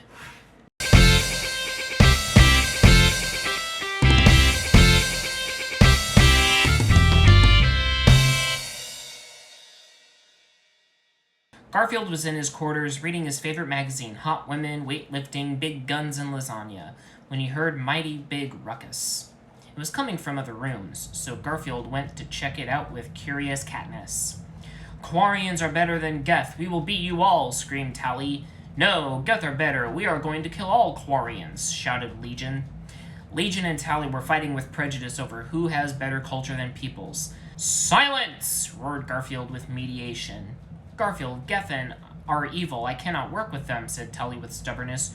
Quarians are all the same. Dumb and stupid, said Legion with racism. Garfield looked at both of them and then thought of a brilliant idea to make them realize the values of all people. That is enough of this racism. I will teach you how to value each other. You must make love with each of intimate sexuality, said Garfield with great knowledge. What? I cannot do this, said Tully with objection. I will not be naked with Quarian, cried out Legion in despair. You will do it. It is my orders. Captain's orders. I will stay here until you do it, said Garfield with courageous commands. With Garfield commands, Tully and Legion knew it was right thing to do, so they began to embrace and make romance. Legion wrapped his metal arms around Tully and began to take off her clothes. Tully then rubbed her body against Legion's glowing metal thighs as Garfield watched with approval. You look dirty. It looks like you need a polishing, said Tully as she began to lick Legion all over the body with her sexy tongue. Come here, let me show you that robots do it better, said Legion as he grabbed Tully and brought her on top of his groin and began to thrust with automatic motion. Show me your metallic manhood, you rusty bag of bolts, screamed Tully with satisfaction. Legion grabbed Tully and brought her to the light switch, which he turned off, and then they both slid down into darkness to continue their love capade. Garfield smiled with satisfaction, knowing he did a good job. Garfield smiled with satisfaction, knowing he did a job well done, and went back to his quarters to continue relaxation. Later that night, while Garfield was dreaming sweet dreams of sexy ladies covered in lasagna ready for delicious eating, Garfield was awoken by noises. Garfield, it is emergency. It is all Legion's fault. I got robot STD, cried out Tully with panic. It is not my fault, it is her fault, said Legion, pointing at Tully. Garfield looked at them both with wonder and disgustedness. What, do you not know about safe sex? Asked Garfield with dumbfoundedness. What is safe sex? Asked Tully. I do not know, said Legion with wonder. This is serious. We must gather crew to teach benefit of safe sex, ordered Garfield with worry. Garfield gathered crew together for important meetings of grave importance. When everyone gathered, Garfield began his special talk of education. Today, I am going to teach you all the meaning of safe sex, said Garfield with teaching power. What is safe sex? Asked Garrus with inquisition. I have never heard of this before. I do not know how to do this, said Kelly Chambers with worry. I am scientist and never heard of this in my research, said Dr. Morden Solis with scientific method. "It is a good thing I am teaching you. It is very important for healthy adults," said Garfield as he drew male anatomy on chalkboard. "Here is safe sex," said Garfield as he drew condom over male anatomy. "I see," said Jacob with interest. Garfield then took out a pole and put condom on it. "Here is another example of safe sex," said Garfield with tutorship. "Aha," said Dr. Morton, solaced with scientific discovery. "Here, everyone, try out safe sex," said Garfield, passing out condoms to everyone. "Try them on now," ordered Garfield with righteousness. Everyone tried out condoms in front of Garfield and were satisfied by results. "Safe sex feels good, thank you, Garfield," said Miranda with approval. "No problem. Remember, safety comes first, even with sex," said Garfield with heroism. After an important speech, Garfield towards Kelly Chambers with sassy walk full of romantic intent. "Hey there, Kelly, you are a fine young lady. Keep up the good work," said Garfield with compliments. "Thank you, Garfield. I just want to make you happy," said Kelly with a smile on her face. "If you want to make me happy, then you should come with me inside the captain's cabin so I can know you better inside out," Garfield quipped while slapping Kelly rear areas. "But Garfield, we have no condoms. We cannot do safe sex. I am afraid of STDs, whined Kelly with worried crying. "Do not worry, Sugar Shorts. The only STD I give is pleasure," smirked Garfield with a knowing smirk. "Garfield, you always know best. Let us go," agreed Kelly with joyousness. Garfield then led Kelly to his quarters so they could continue the blossoming romances.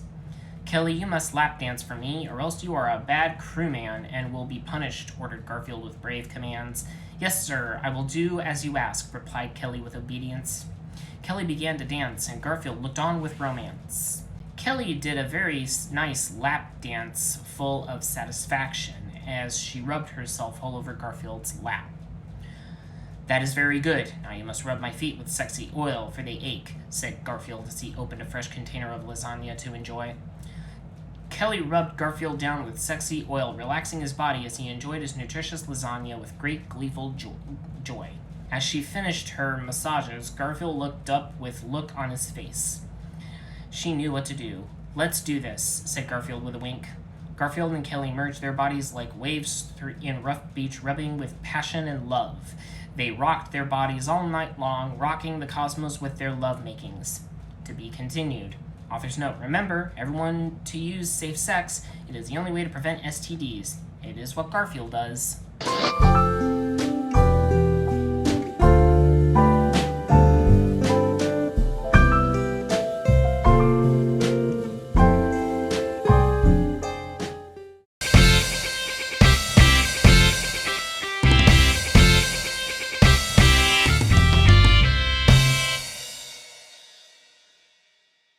It was dark night on the Normandy and tension was high. The dark howlings of space could be heard and all were on edge. Garfield was in his quarters plotting strategies of great importance. "This is the final showdown," thought Garfield to himself. Garfield's team was assembled and all was ready. Soon the last attacks on the collectors would begin and the galaxy's destiny would be decided. Garfield laid back on his bed and looked on the stars to guide him in his final conflict. Garfield turned soul-searching music of Europe as he reminisced over friends gained and enemies defeated with fists of justice. Garfield looked out into window in space, his eyes twinkling with the stars and burning like the suns. Just then, Garrus entered the room with urgent feet. "Garfield, team is ready for final space combat," said Garrus with solemnness. "Yes, it is time. Let us meet for inspiration speech," ordered Garfield with commands. Before leaving, Garfield enjoyed one final meal of lasagna deliciousness. He knew he might be eating his next lasagna in Valhalla, so he treasured every bite as if it were a beautiful woman in a lasagna pot covered in sauce. He made love to his lasagna with great power and care. "This lasagna is fine like sweet naked woman. I will eat it through and through," whispered Garfield to himself, and he smelled sweet smell of fresh cooked lasagna and tasted it on his tongues. After enjoying his delicious lasagna meal, Garfield went to the meeting room to make speech to his crew to inspire them to reach for the stars. He jumped up, stood on the table with vigor in his eyes and energy in his heart. He pointed to them all as he delivered his most riveting speech in history. "Today, we wage war on wicked. No man, woman, or child will stand in our path of fury. All will be mowed down like grass in a rampaging lawnmower. Space is the butter we will cut through like warm knives. In mankind's darkest hour there is light.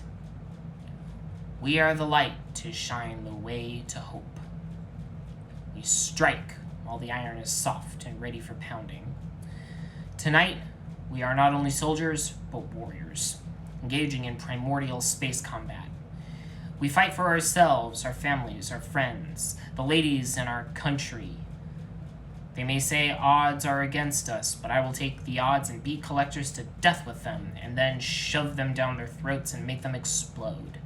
Garfield roared with inspiration, fists clenched and eyes blazing and muscles flexing.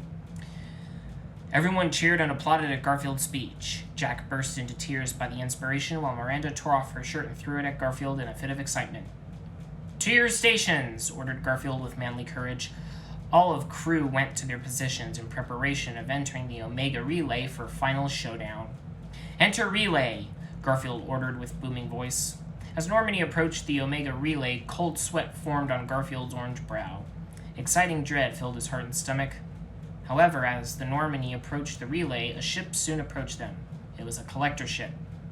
As the ship approached, a hologram appeared on their deck. It was the Elusive Man. "Elusive Man, what do you want?" "We are beginning final assault. I have no time for foolishness," scolded Garfield with harshness.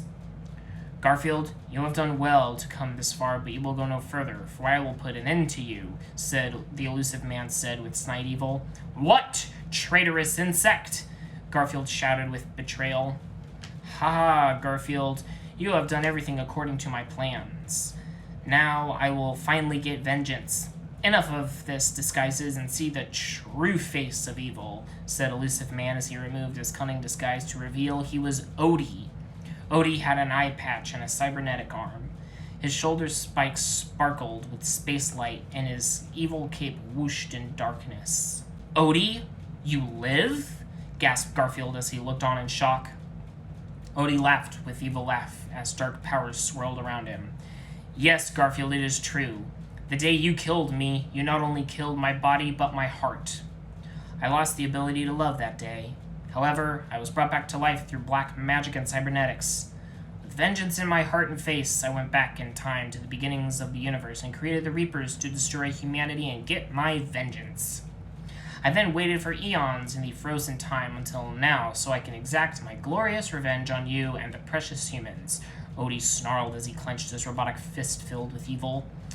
"You evil fool! I have killed you once, I will be killing you again," challenged Garfield with courage. "No, Garfield, I have grown much stronger than you can imagine. My powers of evil are unstoppable. Witness my supreme might," Odie said as he used dark cosmic powers to capture Garfield's crew, leaving only himself and his combat squad members. "No!" screamed Garfield in despairing cry as he witnessed the horrors. "Now it is the time for you to meet the Oblivion. Begone!" growled Odie with bellow as he shot lasers at the Normandy, sending it spiraling into space to be lost for eternities. Odie laughed and laughed as Garfield and his friends crashed to their seeming doom. To be continued.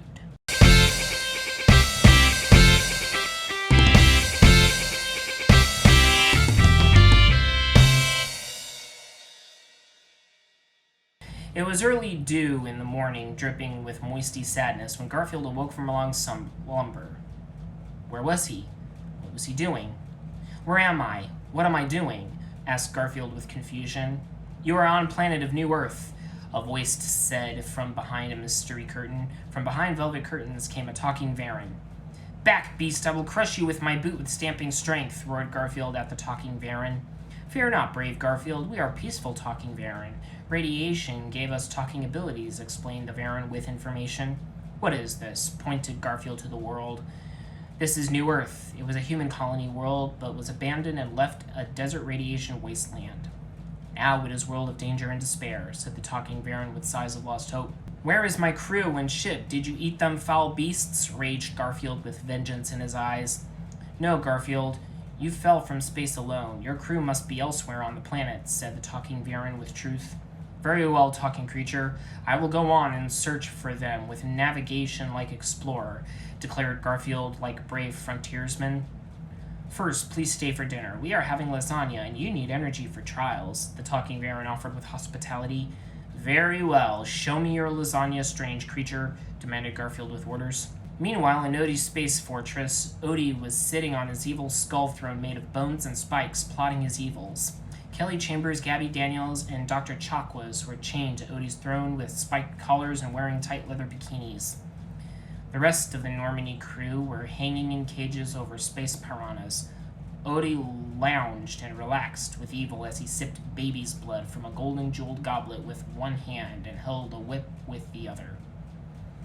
Ha ha ha, you ladies will pleasure me and accept my seat in you, menaced Odie with vile intent as he whipped the ladies with his wicked whip. No, you are wrong, black-hearted beast. We will never allow you to put your dread force into us, cried out Kelly Chambers with defiance. Oh no, you are the one who is being wrong. You will forget your man, Garfield, and love me like you loved him, laughed Odie with howling as his eye glared with red-hot evil. While Odie was doing his evil, a collector minion came in to report to Odie for evil plans. Lord Odie, we are ready to begin the first stage of Project Galaxy Crusher, reported the collector with obedience. Very good. Soon we will unleash dogs of war on the galaxy and capture more females.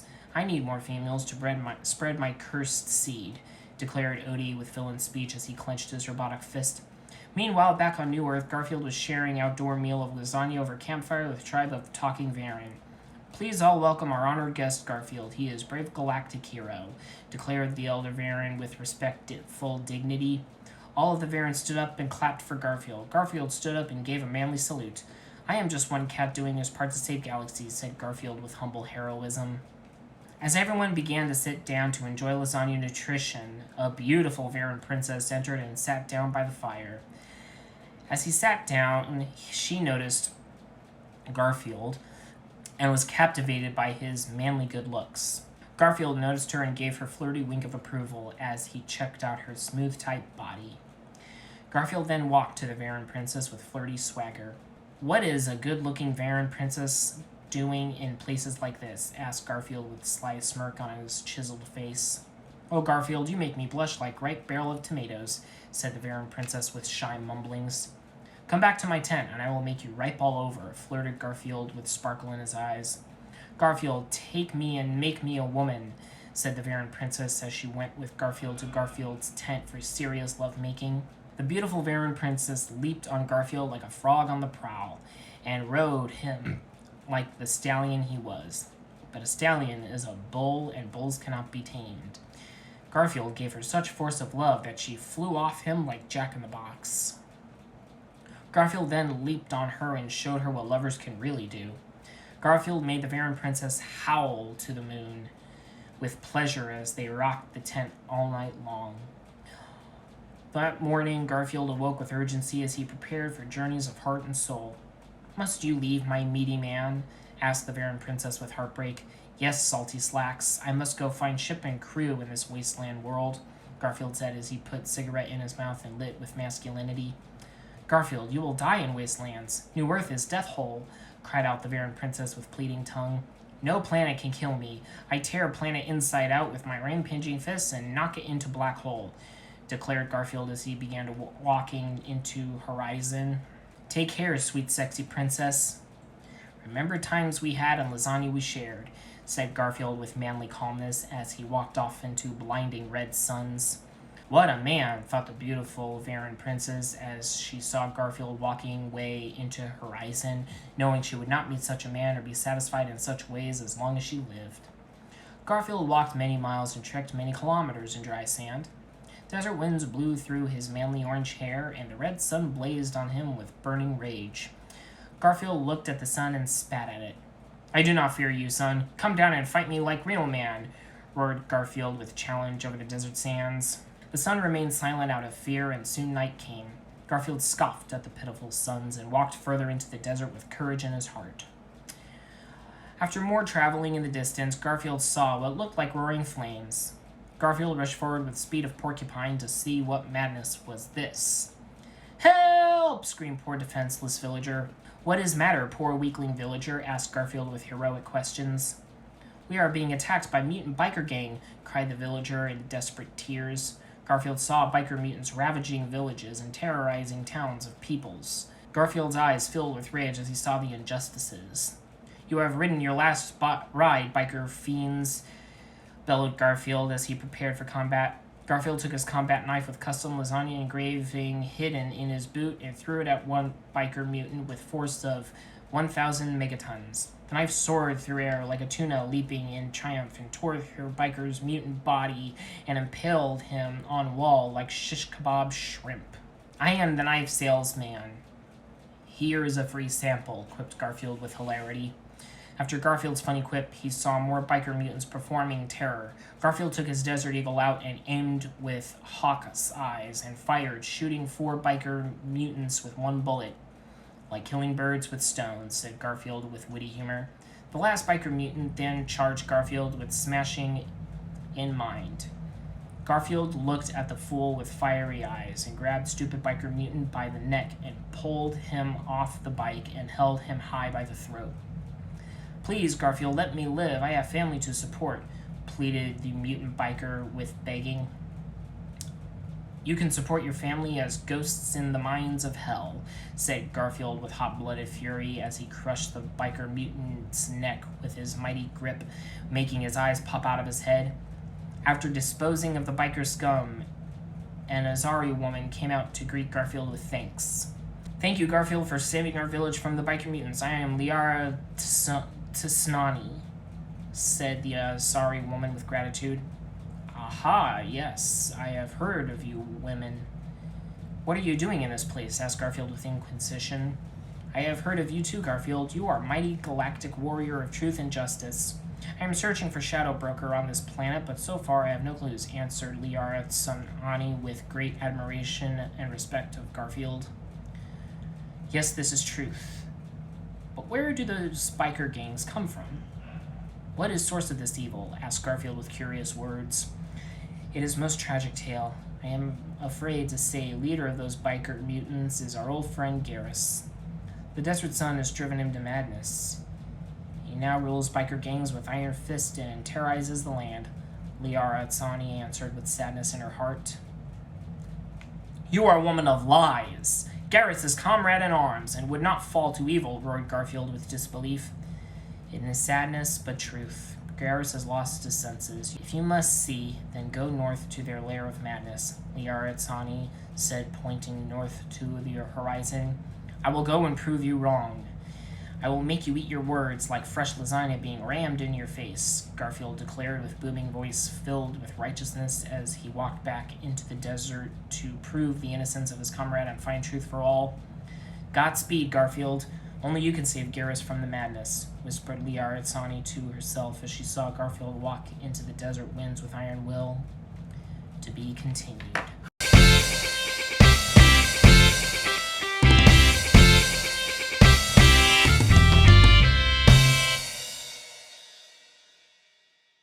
The sun was burning like hot stove in the heat while Garfield journeyed in desert sand. Garfield had heard rumors of horror that Garrus had turned to madness and evil and was leading biker mutants to torment the innocent. "Garrus, I will not believe you have turned to villainy. I will save you from the lies," Garfield said to himself as he journeyed with legs full of tiredness.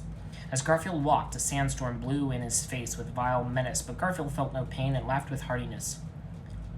"Sands, do your worst. Sand is nothing to my iron muscle," shouted Garfield over desert sandstorm. As Garfield journeys in sand, he reminisced over times had and friendships shared with Garrus. He thought of happy times of eating lasagna and talking about hot girls and sexy women's. Garfield thought of happy memories as he walked in sands. Soon, after much walking, Garfield saw a mysterious structure of majesty. It was a great Sphinx statue with Garrus' head on it. It was surrounded by biker mutants, and on top, sitting on a throne of majesty wearing royal crown, was Garrus, dressed like mighty Turian biker pharaoh. Men, women, and children were slaves working on mighty Garrus Sphinx statue for Garrus. Chained to Garrus Sphinx's eyes were Tali and Miranda. "Garfield, you must save us! Garrus has lost his mind and cannot find it," screamed Miranda with panic. You must bring him to sense, yelled Tully with crying. Shut up, women's, I will put you in place, roared Garrus with angry voice. Garrus, you must stop this madness. Come with me to find Normandy and fight Reapers, shouted Garfield to Garrus. No, Garfield, I have found the truth. You have held me back from glory. I now rule desert sands. I must complete the Garrus Sphinx as monument to my majesty, declared Garrus with mad insanity in his eyes. Garrus, do not make me fight. I do not want to be fighting you, Garfield said with eager fists ready for fighting combat. Ha ha, Garfield, your days of glory is over, and mine has now begun. Face my might. Get him, biker mutants, Garrus ordered to his biker mutants as he laughed with maniac laughing. Biker mutants rushed Garfield and attacked them with all of their biker might, but Garfield was ready for combat and rushed in with glorious fists of pounding. Biker mutants tried to fight Garrus with fists and chains, but Garfield blocked with ease and pounded them like mushy lasagna unworthy of stomachs. Timer for dinner, first course, biker mutant, commented Garfield with cleverness. Another wave of biker mutants came for fighting, but Garfield was prepared. Garfield blocked one biker mutant's punch and ripped his arm off and used it to beat more biker mutants silly. This is my sword and virtue is my shield, roared Garfield with bellowing. More waves of biker mutants came, but Garfield was not afraid, for he fears no man, woman, child, or biker mutant. Garfield whipped out his trusty Desert Eagle and pumped it full of action. I am the weatherman, and I predict bullet showers, Garfield declared with heroic voice as he mowed down biker mutants like Wild West space cowboy. After biker mutants were mowed down, Garrus jumped down from the Garrus Sphinx to challenge Garfield in one-on-one manly battle. Garrus approached Garfield and threw his Pharaoh cape away with dramatics. Garfield, I challenge you to one-on-one battle, mano-y-mano. No weapons, just manly fists, Garrus challenged with showdown finger points. You are on, G-Man. I will pound sense into you with iron knuckles, Garfield responded, throwing weapons away with ease. Time to show you what a real man is made of, Garrus said with audaciousness as he prepared with Turian martial arts. As Garfield and Garrus began to fight, awesome rockin' music filled the air. Garfield and Garrus rushed each other with speed like spawning bass.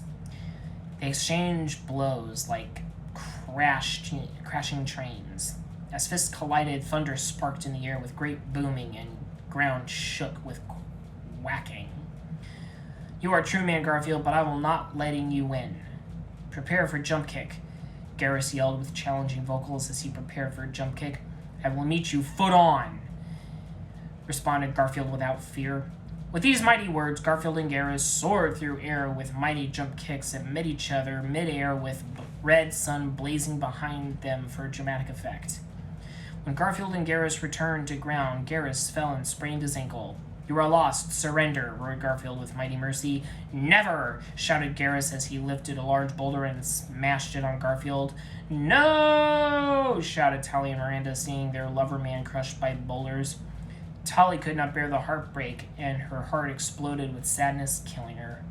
Ha ha ha, I am the ultimate man now, celebrated Garrus with glee. Then suddenly from the boulder a mighty fist smashed through. An orange figure filled with testosterone and incredible strength emerged. It was Garfield. Garfield muscles burst through his leather jacket, showing off tattoos on his manly chest. One of a hot lady in a bikini holding some lasagna, and the other of the Reaper playing the guitar. Iron Maiden music was blasting from Garfield's presence, and clouds formed in the sky, spelling out his name because the heavens knew the man, Garfield, was back. Garfield, Garrus gasped with awe at the awesome power which was in front of him. Garfield's blood became hotter than molten lasagna as he launched fist into Garrus's head. I will make you see the truth, Garfield said with majestic majesty as he punched into Garrus's head and pulled a computer chip from his brain. Reapers have been controlling you with this, Garfield revealed with truth as he crushed computer chip in his power grip. My senses, I have found them, Garrus said with relief as his sense returned from Reaper mind control. Quick, we must free ladies, said Garfield with love of women as he freed Tully and Miranda, but it was too late for Tully. What is matter? She is not moving, Garrus said, poking Tully with a stick. It is too late. She has died from heart explosion, said Garfield with great sadness and mourning. No! Garrus cried to the heavens as he fell on his knees. Garfield picked up Tally and brought her to an empty grave where he laid her to rest. One manly tear ran down his face as he paid his respects. Miranda cried uncontrollably with woman tears. I will be vengeance. I will fight reapers, roared Garrus with determination. Yes, but remember, Odie is mine, Garfield said with clenched fist and grit teeth. After morning, Garfield and comrades traveled back to village where Liara Tsani was staying. When they arrived, it was night and darkness, and sadness loomed in the air. Garrus was standing atop hilltop playing smooth, sad jazz on a saxophone to express sadness. Garrus, what is wrong? Asked Garfield with wondering. It is my fault Tally is dead. I am a bad Turian, Garrus said with self-blame. Do not feel bad. It was Reaper's fault, not your own. There are other women in the sea. You must not let this keep you down, Garfield said with encouragement. Yes, you are right. Why can I not be manly like you, Garfield? Garrus asked with regret. No man can achieve impossibilities. One day, if you train hard and eat lasagna, maybe you can stand up to this, Garfield said, pointing to his massive bicep. Garfield, you are a true champion. If I am half the man you are, I will be happy Turian, Garrus said with true respect for his friend. After cheering up Garrus, Garfield went to check up on Liara Tsani.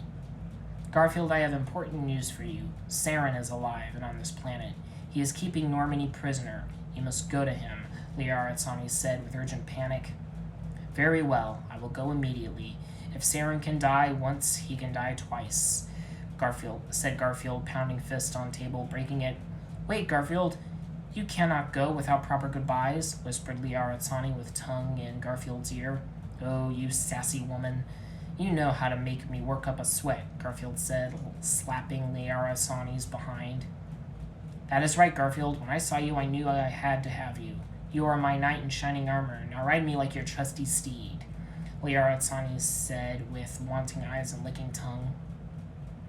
I am knight of love, and I will make you my squire. But I must warn you, I do not carry a short sword, but a claymore, Garfield said as he unsheathed himself and jumped in Liara Tsani, ready to deliver pleasure with his mighty blade. Garfield and Liara meshed bodies together, and the whole village heard Liara's banshee cries as Garfield rocked her womanly parts. A shooting star ran across the sky as Garfield and Liara rolled in the hot sand, making even hotter loving all night long. To be continued.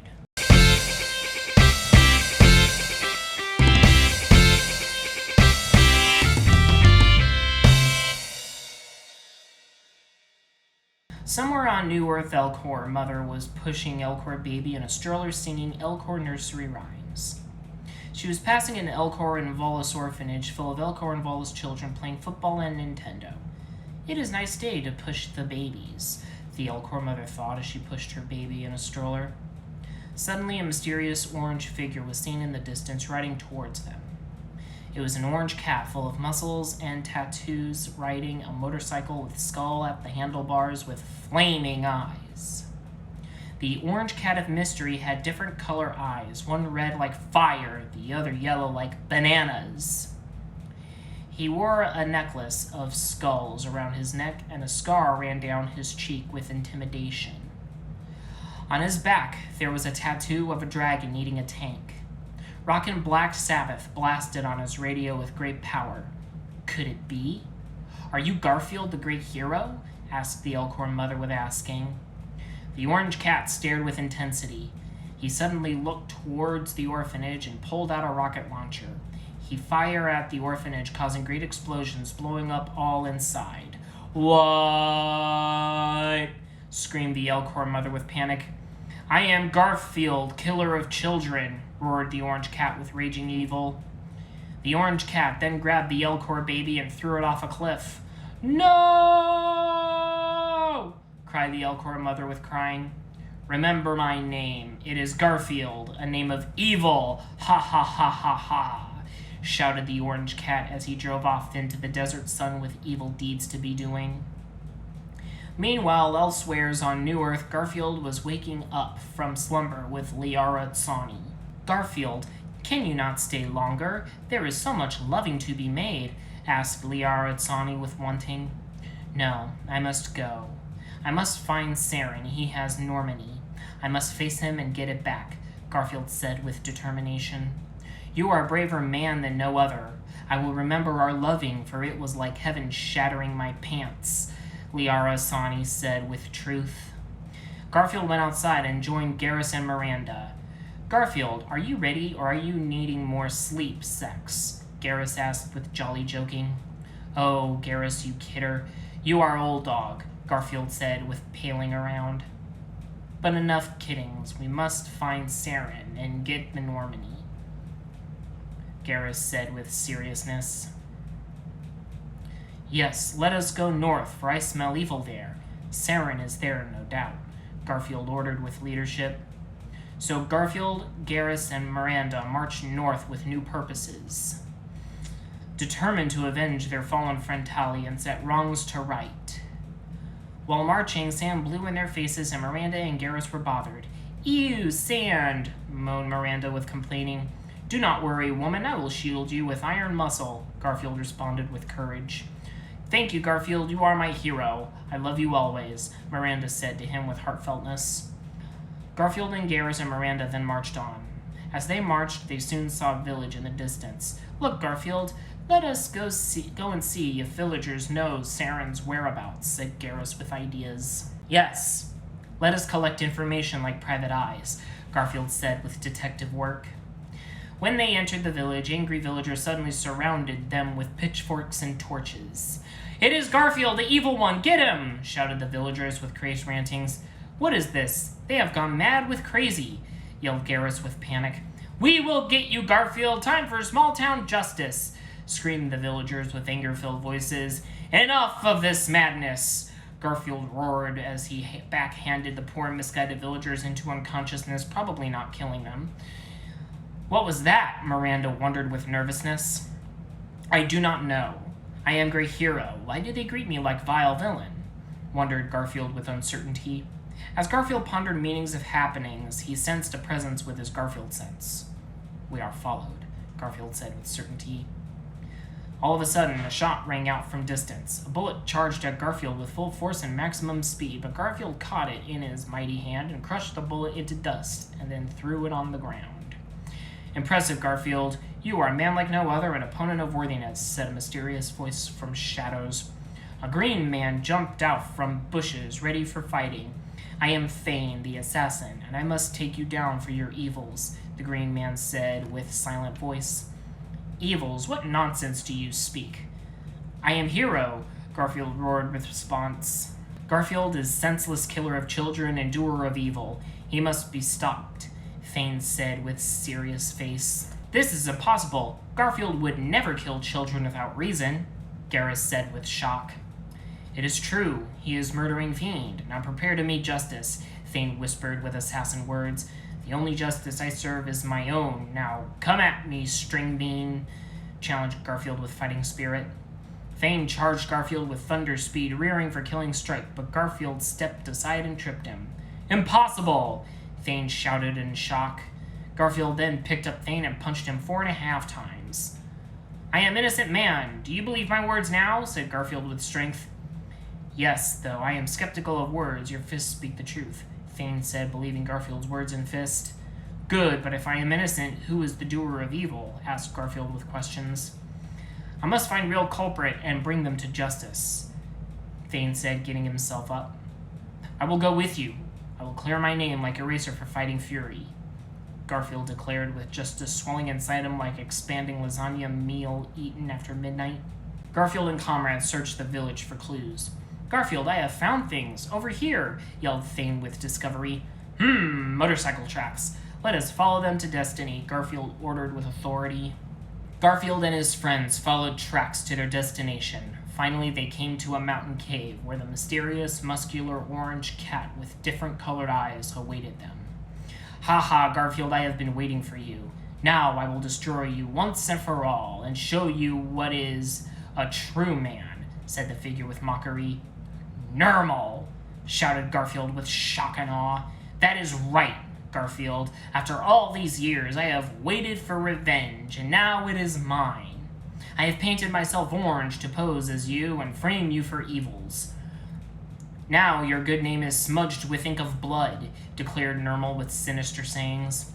I will clear my name. I will have your head as proof of innocence, roared Garfield with vengeance. Ha ha, Garfield, but I have set you a trap. Soon you will be gone, and Galaxy will be my clam, and the universe will be my lobster.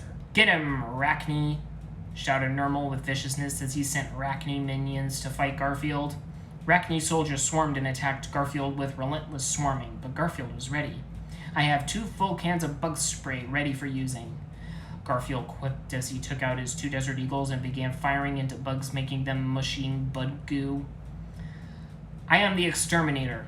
Time to be breaking out the insecticide, Garfield shouted as he tossed a grenade into more Arachne, blowing them up into more goo.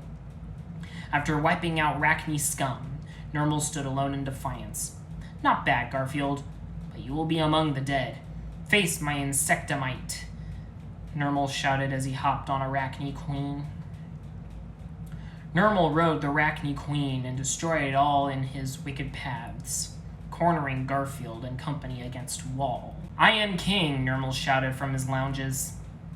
Nermal, you bug me, Garfield said as he shot a stalagmite on ceiling, causing it to fall on Nermal, impaling him on floor. Garfield walked towards Nermal with manly footsteps, ready to administer justice like judge of peace.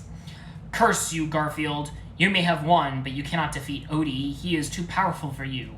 I will save a spot for you in hell, Nermal spat with contempt. Make sure it is near the kitchen, Garfield quipped as he finished Nermal off with one mighty shot to the heart. Garfield then ripped off Nermal's head with mighty arms and put it on a stick for proof of innocence. Let us return to village and prove my innocence, Garfield said with Nermal's head on stick in his hand.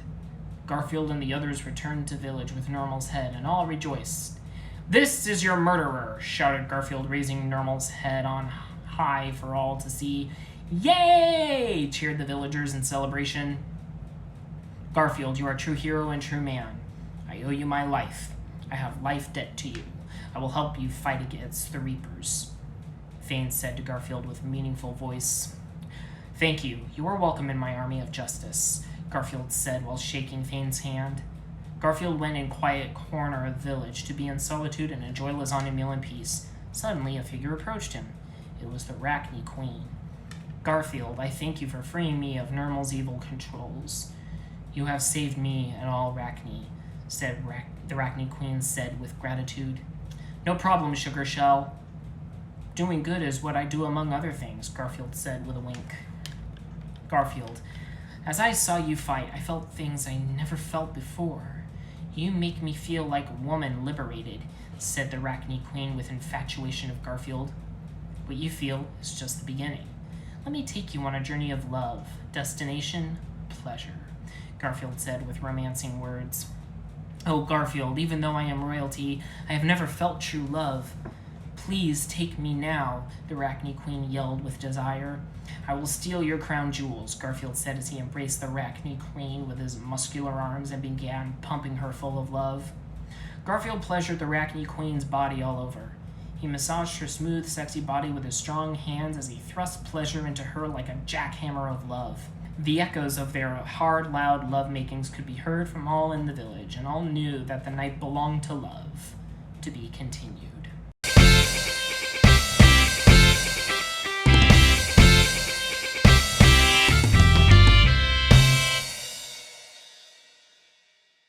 Author's note. Hello, thank you for reading my story. This story has special musical segment, and I encourage you all to sing along. I worked hard on it, and I hope you like it. Thank you, and I hope you enjoy my story. Garfield was waking up next to Arachne King after nights of long lovin'. Garfield, please stay, and I can make you my king, and we can rule lands of Arachne together, whispered Arachne King with loving tongues. No, my bug boots, I cannot. Galaxy depends on me. I must find Normani and fight Odie and the Reapers, or else Galaxy will fall into his paws of chaos, Garfield said as he got dressed for adventure. Garfield, remember, you always have place with Arachne.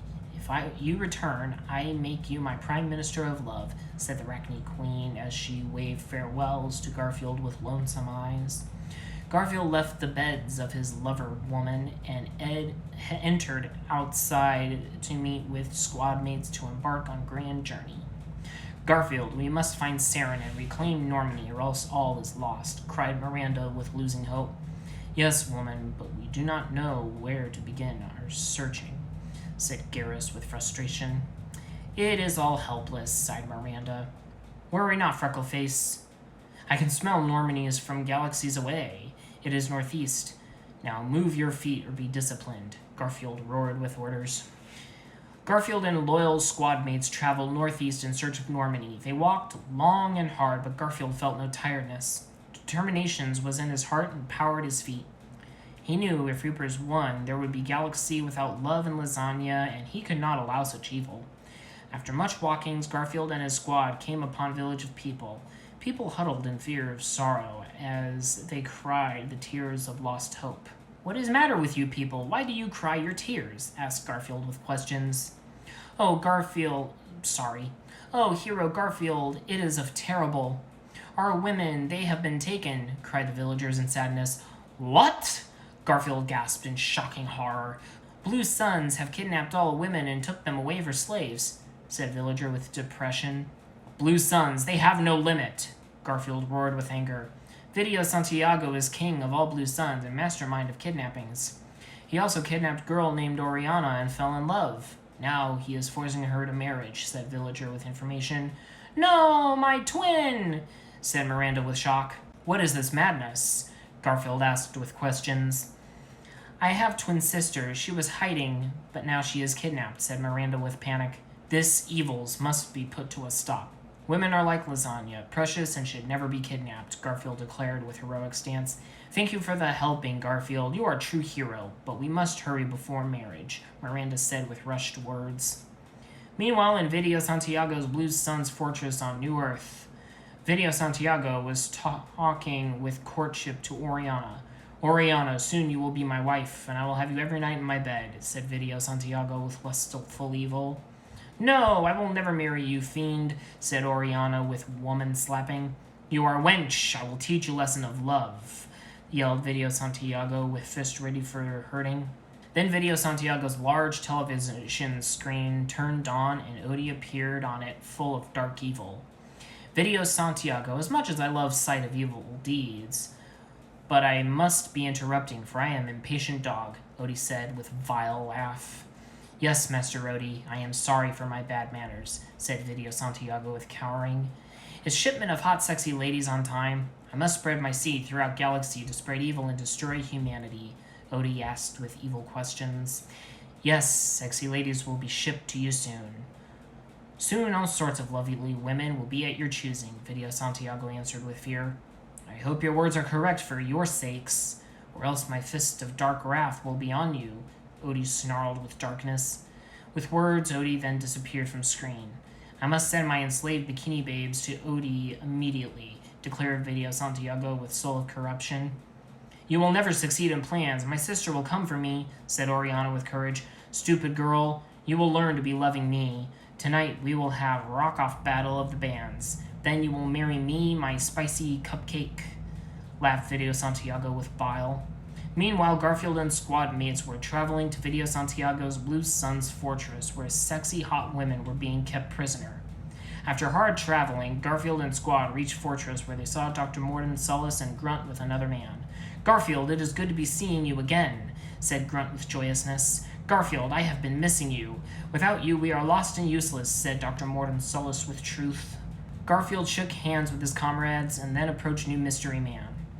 I have heard of you, Garfield. You are Galaxy's greatest champion and true man, said the mystery man with mysterious whisper.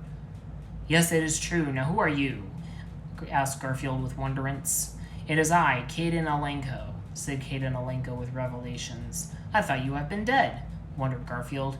No, I have survived, answered Caden Alenko with corrections. What is everyone doing out here? Asked Garrus. It is tragic stories. Sexy honey women have been taken prisoner. Video Santiago is holding battle of the bands inside, and the only way inside is to form a band, yet we do not have enough members, cried Grunt with grief of heart. Now you do. Let us rehearse, said Garfield, ready to rock. Garfield and squad went into a garage to practice rocking. Garfield was singer. Garrus was on lead guitar. Thane was on backup guitar. Kate and Alenka was on bass. Dr. Morton Solis was playing keyboard. Grunt played drums, and Miranda was the groupie.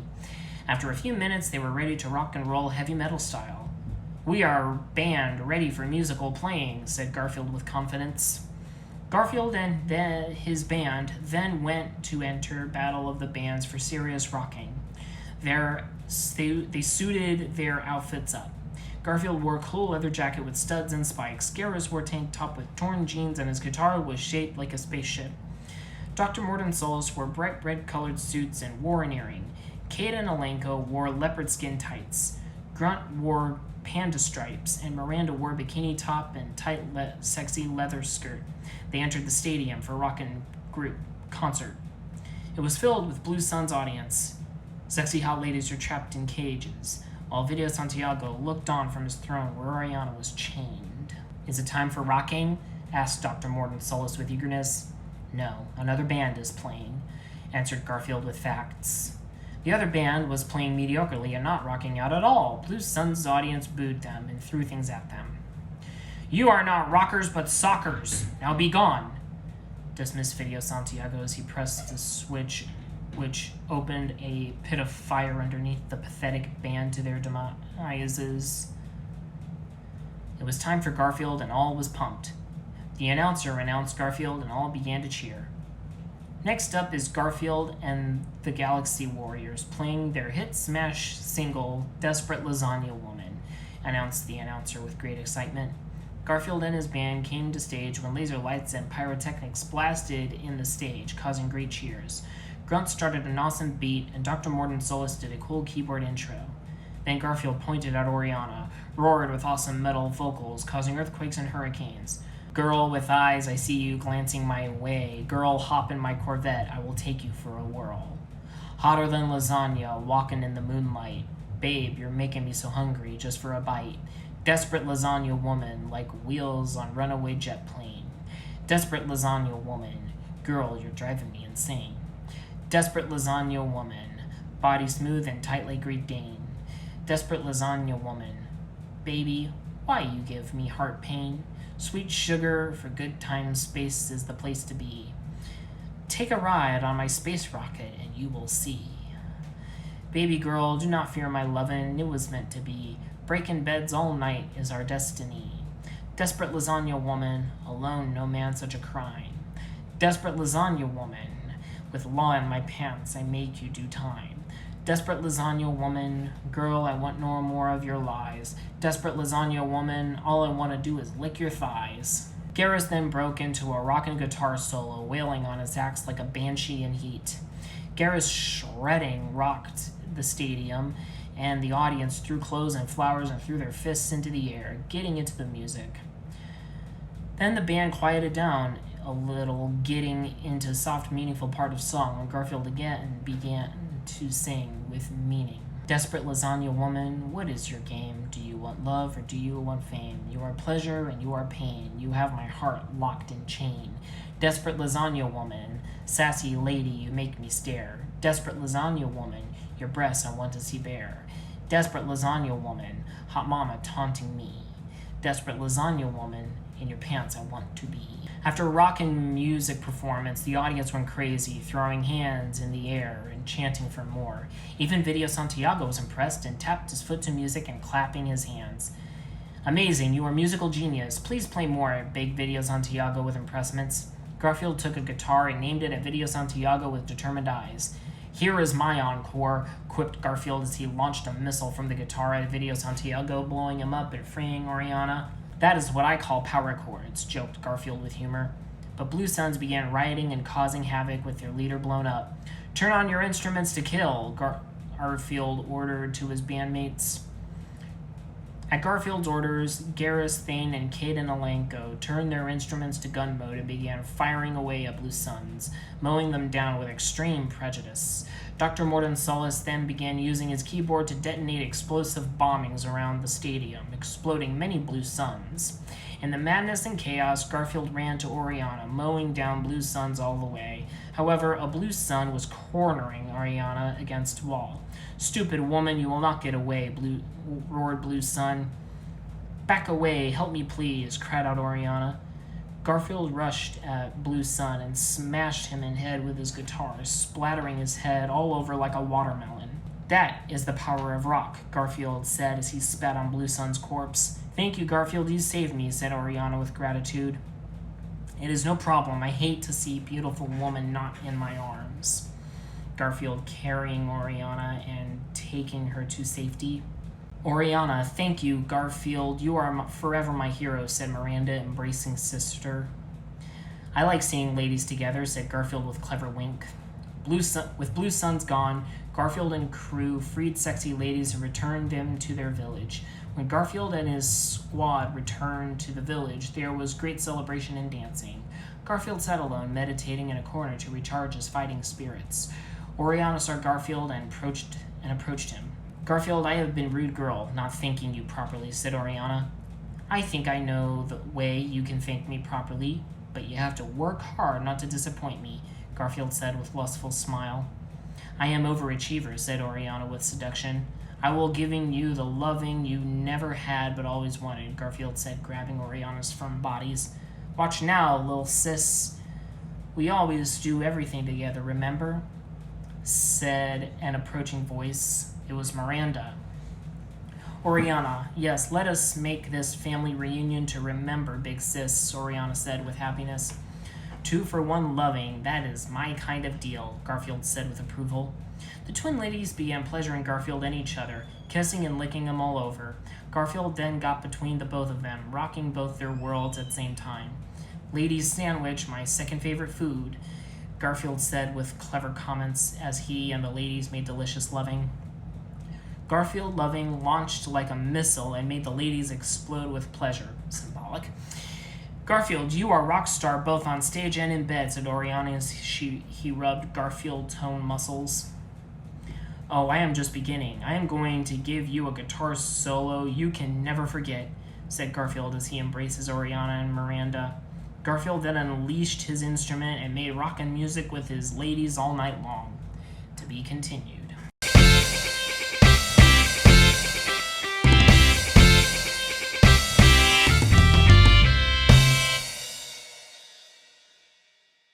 Garfield was getting up from a long night of lovemaking with Miranda and Oriana when he knew it was time for adventure to begin once more. "Sister Twister is one of my favorite games," said Garfield with satisfaction. "Garfield, can we not stay in for more love? I want you to give me your power and stuff me like a Christmas turkey." Holiday joke, said Oriana with whimsical.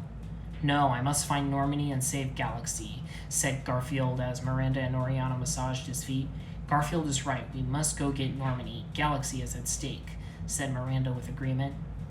"You only want Garfield for yourself," said Oriana with sisterly teasing.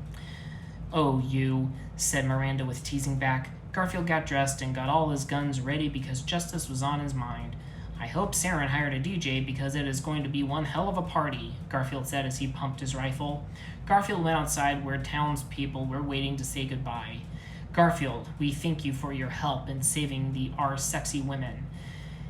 In thanks, we give you this horse to ride desert wastes with ease," said the townspeople as they pointed to a massive black stallion with fiery eyes. "This horse is like me, raging with virility and hungry for vengeance. I will name him Thor Blasthoof," Garfield said as he boarded the horse. "Head east, that is where Saren is," said the villagers. "Thank you. Soon I will have Normandy in my hands and Saren's head under my boot," said Garfield as his eyes glowed with in shining sun. Garfield and his squad then rode off in search of Saren to reclaim Normandy for justice for all. Meanwhile, in the Citadel, the council was discussing an issue of importance when they were interrupted by a message from an evil figure on their big screen television. "Greetings, Citadel councilmen, it is I, your new master," said the figure with evil words. It was Odie. Odie was filled with malice and darkness and hatred. "What is meaning of this?" cried out the Citadel Council in protest. "You will declare me ruler of Galaxy and give me all of your sexy hot women, or else I will unleash my reapers on you," declared Odie with sinister snarl. "No, never. We will never be beaten by you." "Garfield will stop your evil ways," responded the Citadel Council with anger. "Ha ha ha ha, Garfield has eaten his last lasagna." "Your hope is dead like a seal in my jaws of oppression," guffawed Odie with evil as he sipped on the tears of orphans from his champagne glass. "Oh, Garfield, please be living. You are our last hope," said Citadel Council with mournful tears. Meanwhile, in desert sands of New Earth, Garfield was riding on his back steed alongside his squad mates. "Garfield, I am tired. Will we ever find Saren?" whined Miranda with moaning. "Silence, woman. You are not allowed to moan unless I am making you," said Garfield with authority. "Oh, Garfield, I wish you would make me moan right now. I need recharging," Miranda flirted with sexiness. "Later, pussycat. Duty before booty," Garfield said with knowing winks. All of a sudden, biker warriors ambushed. "It is Saren's elite guards," cried out Garrus with alarm. "What do we do, Garfield?" cried out Miranda with worrying. "Worry not, my girly pet. I have the plans under control," said Garfield with calm cool as he pressed a button on his back black stallion, turning it into a motorcycle.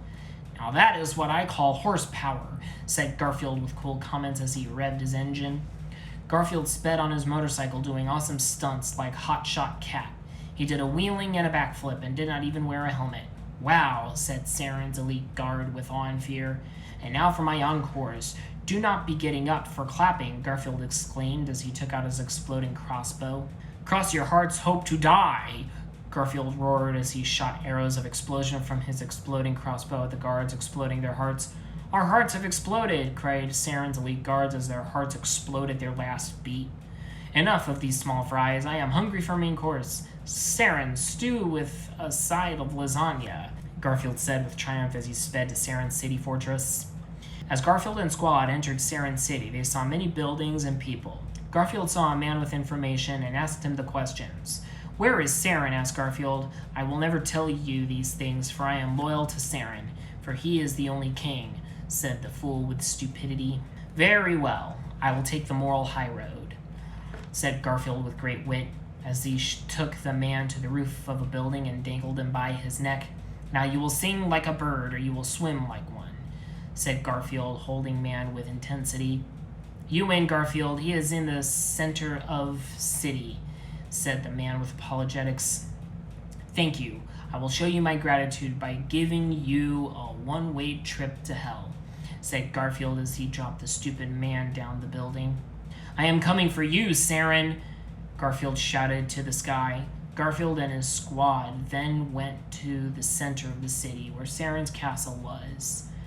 There was a large gate there with locks and iron bars and force fields. "Open sesame," Garfield said, punching down the door with his mighty fist. "Knock, knock, Saren. I am here for my Normandy and your beating heart. It will melt in my hands like frozen lasagna in the microwave," Garfield raged as he entered castle. In the castle was Saren waiting. Sitting on his throne, wearing leather and spikes, Matriarch Benezia was sitting on his lap, wearing tight leather and stroking his face. "Haha, Garfield, I have been waiting for you. You will never get Normandy back. It is mine. You are not worthy to have it," Saren said with a loud voice. "That is right, Garfield. Saren is only one man enough to have Normandy," said Matriarch Benezia as she licked Saren's face. Garfield made eyes with Matriarch Benezia and gave her the sex gaze. Matriarch Benezia batted at her eyes and blushed at Garfield's sexy eyes. "Hey, baby cakes, ditch that dud and get with a stud," Garfield said while winking and flexing his muscles. Matriarch Benezia nearly fainted at Garfield's manly words and poses. Saren was angered by Garfield's superior manliness. "Enough! I am true king of this world and only man," declared Saren with arrogant voice. "You are king of rats and fools. Now return Normandy, and I may kill you without pain," Garfield said with mercy. "Very well, Garfield. Prove your manliness, and you may have Normandy. We shall settle this only way true men can," said Saren with thoughtfulness. "Race off," said Saren and Garfield at the same time. "That is right. Tomorrow morning we will have no holds barred race off. The real man gets the Normandy. You may stay here for the night," said Saren with confidence. Very well, I will be seeing you on the road of battle, Garfield responded. Take him to his room, ordered Saren to his guards. I find my own rooms, said Garfield as he pushed down the guards and claimed biggest room in the building. Later that night, Garfield was lifting weights while jamming to some hot tunes. Time to load my guns, said Garfield as he lifted his dumbbell with muscle power. As Garfield pumped the irons, a sexy figure entered his room. It was Matriarch Benezia.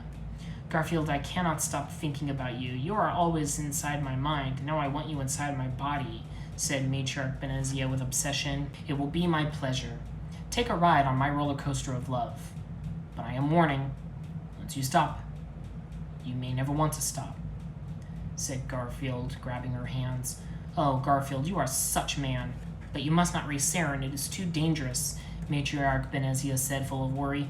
Do not worry your little face, my green string bean. I drive cars like I handle women, fast and furious, Garfield said with soothing words. I am a skilled driver myself. I am especially good at driving stick, said Matriarch Benezia with sexy whispers as he grabbed Garfield all over. Slam me into gear, but remember, once you ride my highway, there is no braking, Garfield whispered back with flirtations. Matriarch Benezia grabbed Garfield and pushed him on the bed.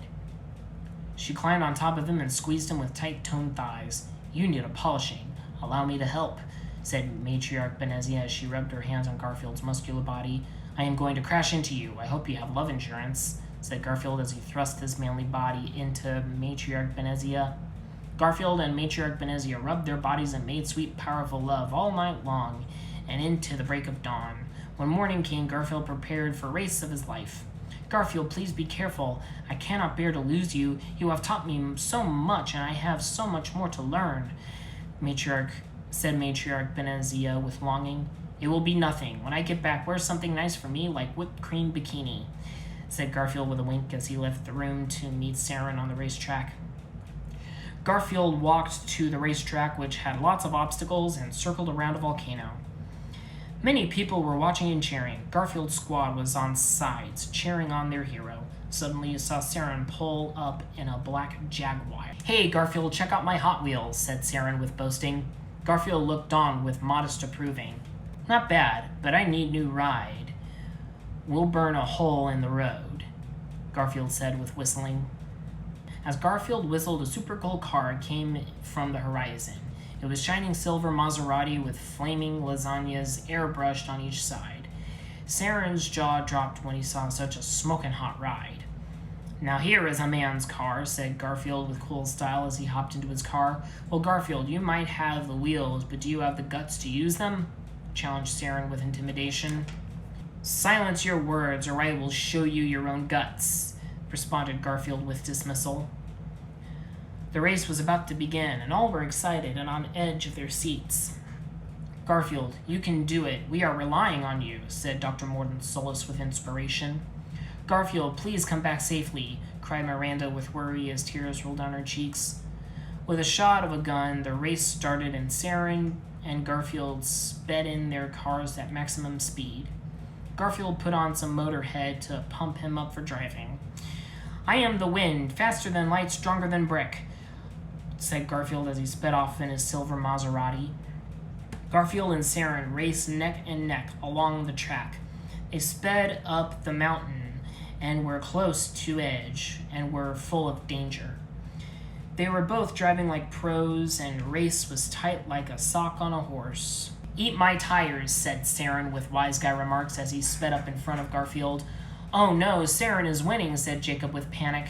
Come on, Garfield, you taught me to overcome all challenges with manly strength. I know you can do it, cheered on Garrus from sideline. Garfield heard the cheers of his friends, and it filled his fear with the courage to win all obstacles. Suck on my tailpipe and choke, said Garfield as he sped forward with speed of an angry boar with his awesome driving. Garfield was far in lead now, and all hope looked lost for Saren. But Saren was a dirty man with dirty tricks. I will win at all costs. Prepare to face losing lane, said Saren as he pushed the jump button on his Jaguar, causing it to jump in the air ahead of Garfield. Curse you, swindling swine, shouted Garfield with fury. Saren rushed ahead and over a bridge. When past the bridge, Saren cut down the bridge with scissors. Ha, Garfield, you can never catch up. I will be winning forever, said Saren with cheating as he drove away. Saren was sure confident of his winning. Nothing would stand in his way. "Normandy is mine forever, Garfield is fool for challenging me," thought Saren to himself with delusion. Then all of a sudden, in the distance, a manly orange figure, rippling with muscles, was standing with mighty vengeance. It was Garfield. "How can this be?" squealed Saren like dirty pig he was. Garfield raised his mighty fist in the air, charging it with power. He then smashed it into ground, causing a massive earthquake eruption, making rocks and lava fall on Saren. "Looks like you are off to a rocky finish," quipped Garfield with cleverness as he calmly strolled a finish line to win race. "Garfield is the winner. He is the trophy of champions," declared umpire with congratulations. Garfield took the trophy and raised it in the air. "Oh, Garfield, you have did it," cried out Miranda, running to Garfield and grasping his leg. "My hero," said Matriarch Benezia with swooning. Garfield stood like the man, with ladies clinging to his legs, while he held trophy in the air like a true champion. As Garfield was celebrating, a figure came from the ashes and approached him. It was Saren. Garfield, you have won. I am the loser man. You have proven yourself true champion and worthy of Normandy. Here is the keys of the Normandy," said Saren with apologetics. "Saren, you are a worthy opponent and man, but I am even better than man," said Garfield, taking the keys and grasping Saren's hand for shaking. Yes, Garfield. Only you can defeat Reapers. Goodbye, true warrior," Saren said as he exploded. Garfield took the keys and entered Normandy. Inside was Joker, sitting by pilot chair. "Garfield, you are back. I am so glad," said Joker with joyousness. "That is right, Joke Man. I am back like a yak." "I hope you are ready for writing," said Garfield as he high-fived Joker. Garfield then headed back to the captain's quarters to rest for more space adventure and prepare to fight Reapers. As Garfield rested on his bed, a sexy figure entered. It was Matriarch Benezia. "Garfield, you are truly a legend for all time. Your driving is second to none. But now I want you to drive me to paradise," said Matriarch Benezia as she brushed her hand on Garfield's manly cheek. All of a sudden, another figure entered the room. It was Liara Tsani. "Mother, you are alive! I cannot believe the happenings!" cried out Liara Tsani with shock. "It is true, I have life, but I have been dead inside until I met Garfield. He has made me a woman anew," said Matriarch Benezia with truth. "Yes, Garfield is a beefy man burger with galaxy proportions. But you are hogging all, and I want a bite," said Liara Tsani. "Relax, ladies. We can have mother-daughter talks in the bedroom," Garfield said as he took a lady in each arm and headed to the bedroom. "Garfield, you know just what to say," said Liara Tsani. "We're going to have mother-daughter bonding," said Garfield with suggestions. "Yes, we both want to bond with you, Garfield," said Matriarch Benezia as she massaged Garfield's muscular back. "I take top, you take bottom," said Matriarch Benezia to Liara Tsani as they sandwiched Garfield with their hot, sweaty bodies. "Mush me, ladies," Garfield said as all three of them mushed together in a pile of sweaty, sexy love. The three of them made powerful, sweaty love for hours and hours, rocking the Normandy into nebula of desire. To be continued.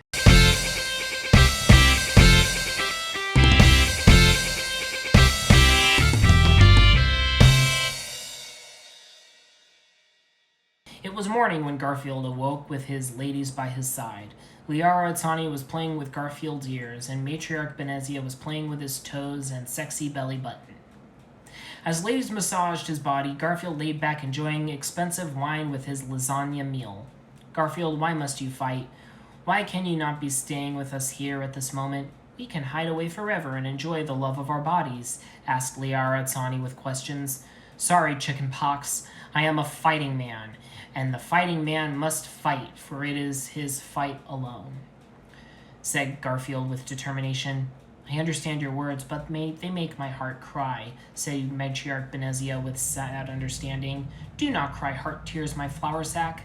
After I save Galaxy, we will have a celebration of physical kind," reassured Garfield with kindness.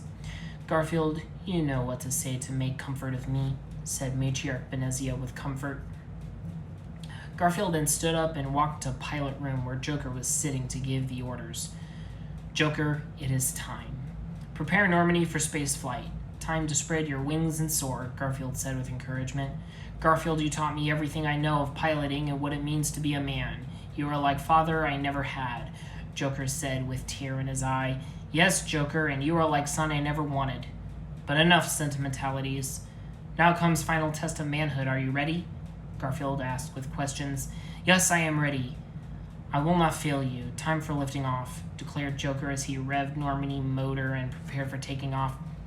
Garrus then approaches Garfield for sentences filled with discussion. Garfield, there is no turning back now. Are you ready for final battle? Asked Garrus with meaning. I was born with lasagna in my mouth and gun in my hand. Bring on the hell of battle, declared Garfield to all. Let us do it, shouted Garrus, high-fiving Garfield. Miranda came to Garfield filled with worry and clenched his arm, which was full of muscle, tight. Garfield, I am worried. I have premonition of tragedy, Miranda full of concern. Do not worry, my delicious diva. The lies of evil cannot stand against my fist of truth, said Garfield with certainty. Besides, worry makes women fat and ugly, said Garfield with joking as he slapped her behind. Oh, Garfield, you charm me like snake in a jar, said Miranda with blushing. When we are done, I will let my snake out of its jar, said Garfield with flirtations.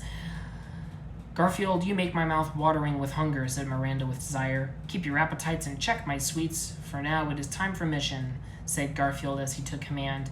As Garfield sat at Commander's throne, he took out lasagna for enjoyment as ship began to move. Garfield, you mad? Lasagna will spill in such crazy speed, said Garrus in shock. Don't worry, my cautious compadre. Behold, said Garfield as he took out a marvelous device. What? Said Garrus with questions. It is the gyro bowl. Look with wonder, said Garfield as he took out lasagna and put it in. As Normandy sped at speed of sand and fury, lasagna stayed in bowl without spilling. It was miraculous to all. What sorcery is this? Exclaimed Garrus, pointing at gyro bowl. Relax your tensions. It is miracle of science and engineering, said Garfield with reassurance. Yes, I wish to study gyro bowl for scientific discovery. It holds knowledge beyond my understanding, said Dr. Mordensolus, examining gyro bowl with microscope. I must have gyro bowl for myself, then I will not spill things any more, then at long last my dreams will come true, thought Garrus to himself. Garrus then went into daydream fantasy, imagining himself inside a giant gyro bowl with countless hot ladies laughing and pleasuring each other. But fantasy turned into nightmare as giant gyro bowl span out of control, sending Garrus and ladies into hurricane. The gyro bowl then came to life and began devouring Garrus and the ladies. Ah! Screamed Garrus as he descended into madness of gyro bowl nightmare. Garfield grabbed Garrus by a collar and slapped him with sense. Take hold of it, man, said Garfield, slapping Garrus. I am sorry, I was lost in a nightmare of spinning agonies, said Garrus, sweating with nerves. Be careful, do not let gyro bowl consume your soul, said Garfield with knowledge. You are wisdom, said Garrus with admiration. Garfield then sat back down and launched words from his mouth full of orders. Prepare to go in Omega Relay. This time, no more playing nice, roared Garfield with triumph. At orders, Joker revved engine and sped Normandy into Omega Relay like a space dolphin on his last day on Earth with no regrets. As Normandy entered Relay, all braced themselves for combat. Look, said Garrus, pointing at approaching ship. It was Collector ship. The Collector ship approached with menaceful flight, looking to destroy all. What do we do? Cried out Joker in panic. Fire the blasters, ordered Garfield without fear. Normandy blaster cannons charged full of energy blasted the Collector's ship, but they were deflected. No! Cried out Miranda as he clung to Garfield's manly figure for protection. All of crew embraced for worse as Collector's ship approached, then suddenly all heard a familiar voice. Amako! It was John Arbuckle soaring through space with his Element Zero katana and his hair and cloak blowing in wind. John Arbuckle had rugged scar on left eye and grizzled stubble. John Arbuckle soared through the Collector's ship and slashed it in half with his Element Zero katana, exploding it in pieces. John Arbuckle then came on board to Normandy's spaceship to greet his old friend Garfield. Garfield, it is good to be seeing you again after long years of time, John Arbuckle said, embracing Garfield's hand for shaking. John Arbuckle, it is good to see your future face. Thank you for killing Collectors. You are top-notch space swordsman, Garfield said with thanks. No problem, Garfield. Nothing like sliced spaceship and Collector juice for healthy breakfast, said John Arbuckle with wisecracks. After destroying Collector's spaceship, Normandy pushed on further until they saw Odie's space fortress. Land head for maximum impact, Garfield said as he looked at Space Fortress with a telescope like true captain. With Garfield's majestic words, Normandy smashed into the space fortress with power of Garfield's women-pleasing manhood. It was monster crash, but all were all right. Normandy is barely in one piece, said Garrus with exasperation. Good thing I always use protection, said Garfield cleverly. Garfield and crew marched on into the space fortress to find Odie and put an end to his wicketry. Garfield then came across doorway. A voice with foreboding talked to them. It was Odie. Haha, Garfield, I knew you would be coming. If you wish to face me, then enter my gauntlet of trials. Prepare to face a waking nightmare, Odie cackled with evil. There will be no dreams in the sleep I will be sending you to, said Garfield with teeth clenched with anger. It is sure trap, Garrus warned with advice. Then let us trigger it, Garfield roared as he ran in. Garfield and crew ran through hallways and encountered collector soldiers, but they were not a match for his might. Garfield shot all collectors with his trusty Desert Eagles without blinking a sweat. Worms are best used for fishing, not fighting, scoffed Garfield at collectors as he blasted them into pieces. Garfield and crew then came to a large open room. Odie was heard again with voice of taunting. Garfield, you may have warrior spirit, but can even a real man such as yourself face friend? Taunted Odie with vile. Silence your nonsense and fight me like a man, Garfield responded with manliness. In the distance, Garfield and crew saw a strange figure. It approached them slowly and looked familiar but strange. It was the Tali Chimera. The beast had head and torso of Tali, but also heads of lions and bull and unicorn. She had legs of a dinosaur and her arms were snakes. Tali, you have looked better, Garfield said with truth. Garfield, Odie has brought me back from death, but has turned me into a hideous monster, cried the Tali Chimera. What fiendery, Garfield said with anger. Garfield, you must end my misery. Only by your manly hands may I find pieces of mind, Tali Chimera said with sadness. If there was no other way, sighed Garfield with resignation. I have but one favor asking of you. May I please feel the awesome power of your loving one more time? Tali Chimera asked with favors. No problem, my doomed dame. My manhood make pain into pleasure, Garfield said as he embraced Tali Chimera for romancing. Garfield and Tali Chimera grabbed each other's sweaty, sexy bodies and rubbed into each other like sand on paper. Garfield, I hope my snakes do not frighten you, said Tali Chimera into Garfield. Those snakes are not a thing. I have a true serpent here, but its bite only brings pleasure, whispered Garfield with sexiness as he took off his pants. Tali Chimera then performed oral love on Garfield, doing what women do best for their man. Garfield, I hope I can satisfy your hunger, Tali Chimera said with wanting. My appetites are always hungry, but this is but appetizer. Time for the main course, said Garfield as he grabbed Tali Chimera and threw her on a bed for body rocking. Garfield and Tali Chimera wrapped their bodies together like vines of love entwined with passion. Garfield thrust into Tali Chimera, smashing into her with his manliness like a jackhammer of love. Oh my, screamed Tali Chimera as Garfield gave her new definitions of pleasure. Tali Chimera's senses exploded from Garfield's bedroom prowess, which had stamina and power of Olympic athlete and delicate sensibility of Renaissance artist. Garfield, you have given me my dream of sexual satisfaction, Tali Chimera said, exhausted and satisfied from Garfield's love-giving. The majestic power of Garfield's sex made Tali Chimera disappear into magic mist, sending her to a better place. Farewell, Tali, I will avenge you, Garfield said with determination. Come, we must go, said Garrus to Garfield, put his hand on his shoulder. There is a new dish to be served, lasagna stuffed vengeance, Garfield said, looking into the sky. Garfield and crew then marched forward, not looking back because they knew the future waits for no one. After much walking with feet on ground, they came to new room and once again heard menacing voice of the arch-villain himself. Haha, Garfield, you have killed a friend, but can you destroy what is most precious in this world? Taunted Odie with bile. At Odie's taunts, a fearsome monster came forward. It was Lasagna Husk created through Reaper technology. You monster! Roared Garfield with teeth clenched. The Lasagna Husk approached Garfield as he was filled with psychological torment. Garfield, you must destroy Lasagna Husk. It is only way, said John Arbuckle with assurance. With heavy weight on his heart, Garfield filled his Desert Eagle with explosion bullet and raised it with aiming at Lasagna Husk. You should be a delicious feast, but instead you are a destructive beast. Go to hell and rest in the devil's stomach, Garfield said as he shot one bullet, which sped with single-minded speed into Lasagna Husk's heart, exploding it. Garfield stood in silence, and one manly tear ran down his cheek. Such waste of delicious lasagna. Villains must pay, Garfield whispered with anger, clarity. Garfield gathered himself and knew that evil must not be allowed to live when it defiles heaven's greatest gift to man. We will have a moment of silence for lost lasagna, ordered Garfield to his crew. With Garfield's orders, entire crew bowed their heads in respect for the fallen lasagna that could not be saved. After the touching moment, Garfield braced himself with newfound fury. There was no time for tears. Justice is burning in my fists, ready to explode, Garfield said with grave sternness.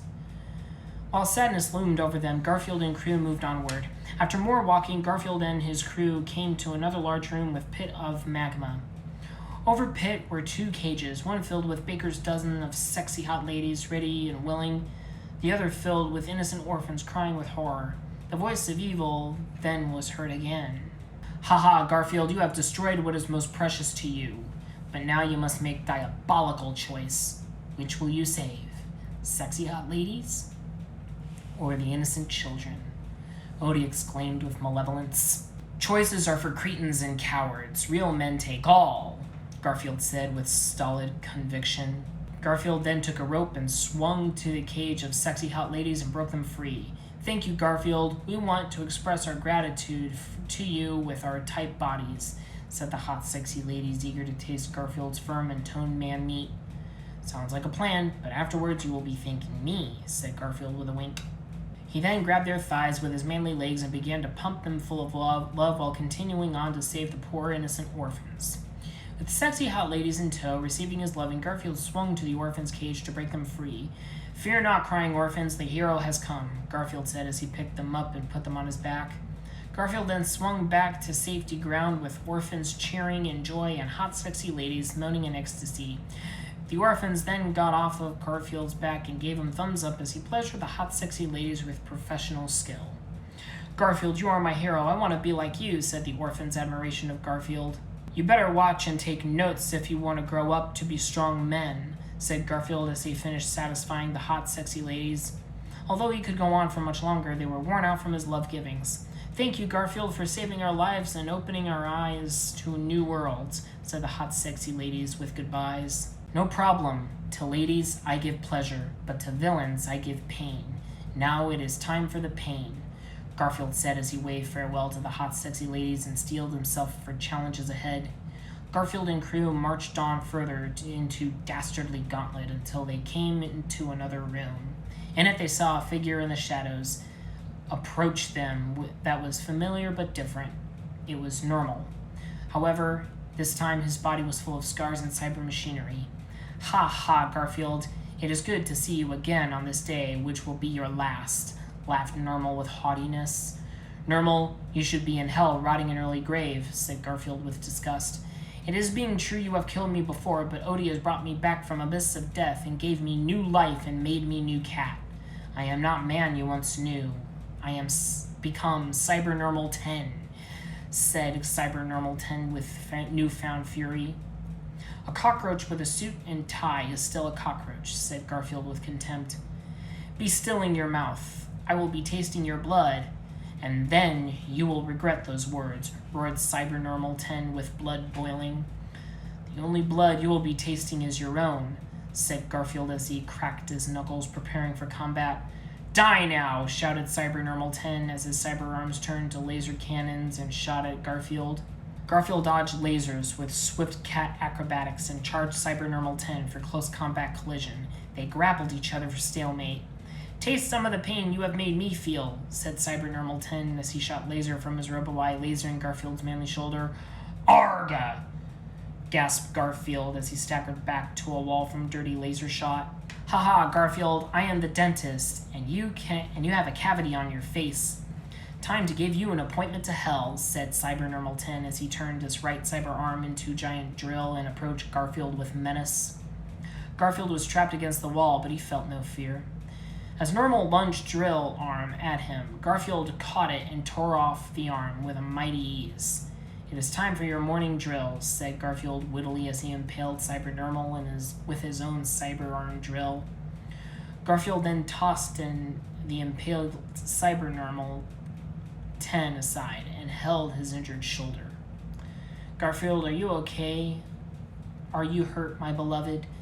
cried out Miranda with worry.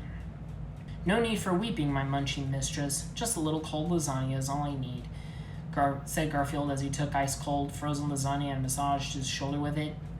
The healing power of lasagna soothed Garfield's massive muscles, but Miranda wanted in on the fun. "Let me massage your wound with my tongue," said Miranda with licking. "I know you have special talent of that skill," said Garfield with wink. While Garfield and Miranda enjoyed their flirting, they knew they had to finish Battle of Fate of Humanity. "Time to press this forward," said Garfield like true war hero. With Garfield's brave words, they moved on further to Sinister's space fortress to put an end to the wars once and for all so that love can rule galaxies again. Hallways of Odie's space fortress were long and winding like creeping octopus in the grass. They were filled with bones and statues of gargoyles. "This fortress is forever," said Garrus with frustration. "The hopes of children is on our backs. Let them fuel your energy," Garfield said with inspiration. With Garfield's wise inspirations, they continued until they finally came to the lair of the demon himself. In the room was impaled bodies all over a fountain of blood as Sinister's centerpiece, Odie, was sitting on his throne, cackling his evil. "Garfield, you have passed my trials. Now I will give you reward of eternal pain," said Odie as he feasted on flesh of baby seals. "I will be having to return that reward in exchange for second prize, your head," Garfield roared as he charged into combat. Garfield ran to Odie to administer punishment of the beating kind, but he fell into traps. Garfield triggered anti-lasagna force field with his feet. "What is this tomfoolery?" shouted Garfield with surprise. "Ha ha, you furry fool, you have fell into my death trap. Now face frozen doom of space," yelled Odie in evil triumph as he pressed button which opened trap door under Garfield, sending him into outer space. In space, Garfield fell into 12 black holes and a sun, which caused a supernova. "No!" cried out Miranda with tears as she fell to her knees in despair. "Not even might of Garfield can survive that. Galaxy is mine forever. Ha ha ha ha ha ha ha ha," laughed Odie as hope seemed lost in pits of space. "Garfield, please come back," said Garrus with solemn words as he held his head low. The crew watched on in helplessness as Odie laughed his evil at his victories. Was Galaxy doomed to eternal evil? What will become of the humanity? These questions were asked in their minds and heads as they feared for all. To be continued. Author's note: I am not being paid by Gyro Bowl.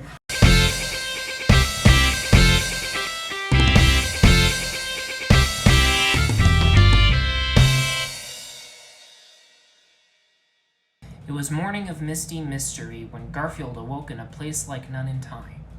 All was covered by dusky haze, and Garfield's eyes strained with masculine might to decipher surroundings.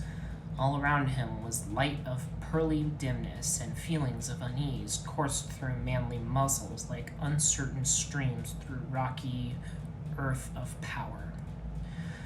"What is this place?" Garfield asked as he righted himself. He seemed to be floating in ether. Around him, rocks floated in nothingness, and cracks of prism ran through like wounds of neon. Garfield floated in void like baby floating in a bottle. "Garfield, you are where you belong," said a voice with echo.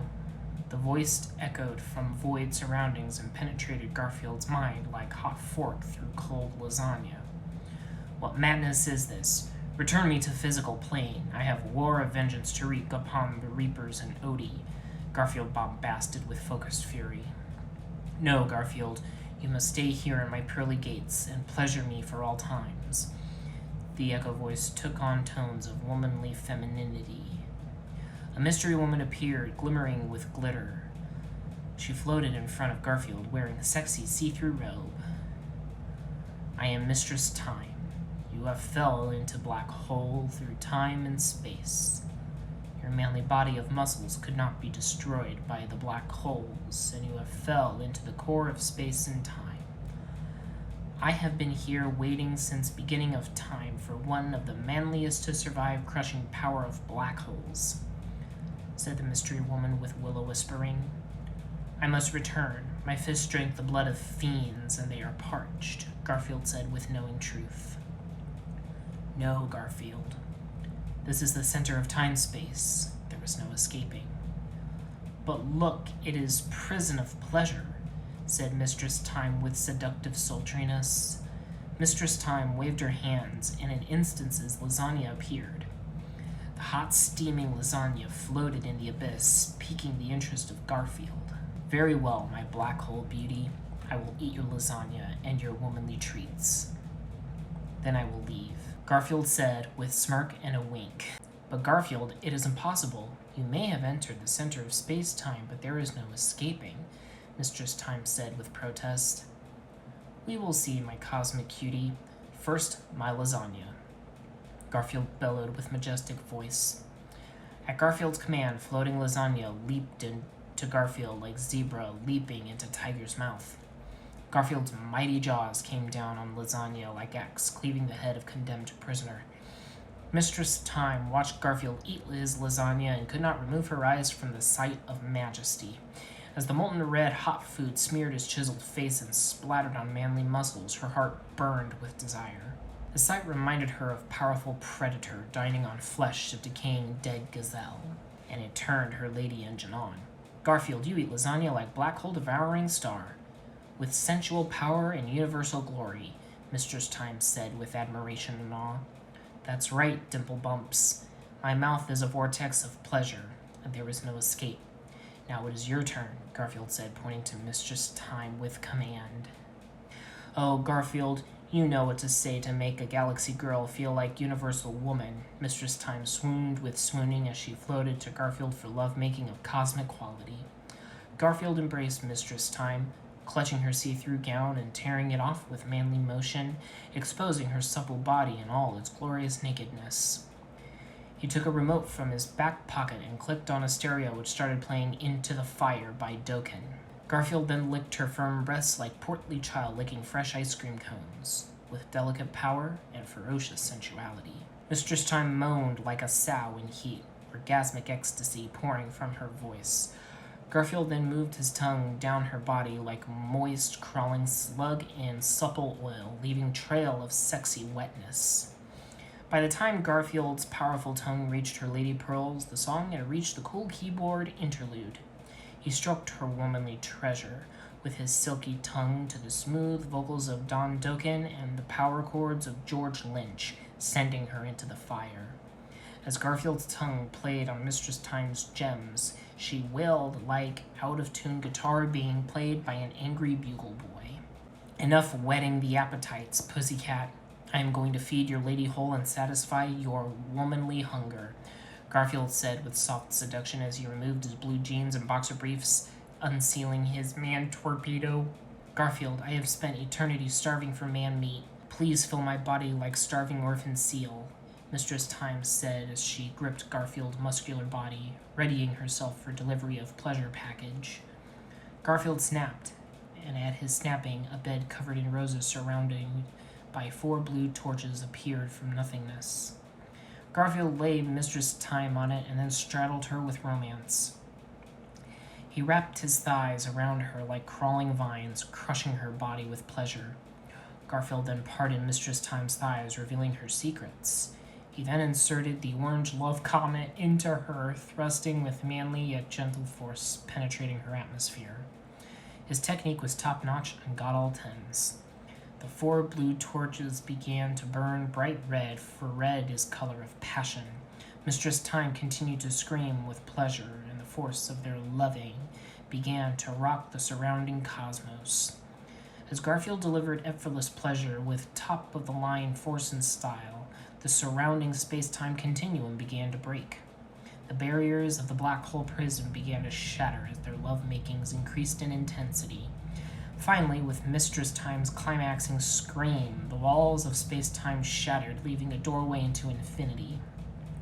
Garfield saw his job was done and unstraddled himself off of Mistress Time. Mistress Time, barely regaining her breath, looked up to see what was done. Garfield, you did it. You broke space-time, Mistress Time said with awe. It was nothing, pudding lips. Space-time is like egg. If you want the juicy yolk, you must crack the shell, Garfield said with the wisdom of 1,000 physicists. Garfield, you are a lover, fighter, and scholar. You are a jack of all masters, Mistress Time said with impressment. I am master with this jack, Garfield with a wink as he pointed to his love lance. Oh, Garfield, perhaps you should stay and show me more of your jack mastery, Mistress Time said as she lay on a bed of roses. Sorry, my metaphysical minx, but I have missions of importance.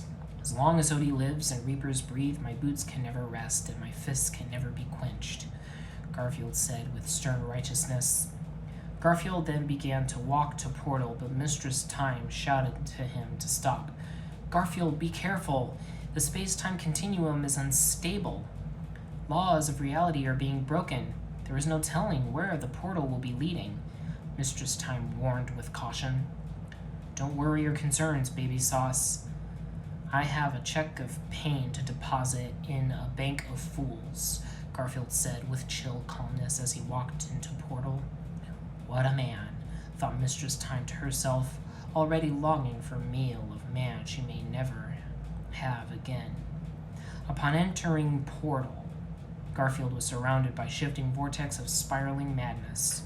A bright kaleidoscope of chaos swirled around Garfield, and space-time itself churned around Garfield like butter gone mad. Garfield saw many times and no times. He saw many places but no places. He saw egg of energy crack and erupt, giving birth to universes upon universes. He saw cosmic gas create stars and stars creating solar systems. He saw the journey of life as one-celled grasshoppers gave birth to dinosaurs and dinosaurs gave birth to men. At last, after seeing the creation of cosmos unravel before his manly eyes, Garfield woke in strange room. It was silent, white, with strange decorations of oddness. Garfield walked amidst silent room, looking for any who might be, but all was none. Garfield's mighty feet echoed on the floor like thunder trapped in aluminum foil. Strange paintings and marble decorations stood in silent white room. Through doorway, Garfield saw a hunched-over orange figure eating lasagna. Garfield wondered who was the hunched figure. But then he was the hunched figure. Why am I the hunched figure? Garfield thought to himself as he wondered why he was the hunched figure. Garfield then saw a plate of lasagna in front of him and did what was best, and ate the lasagna as makers of universe intended. Afterwards, Garfield got up to leave when he saw an orange figure in bed laying down. Who is that figure laying down? Thought Garfield wonderingly, but then he was the orange figure lying in the bed. This is tomfoolishness. I have no time for laying down in beds.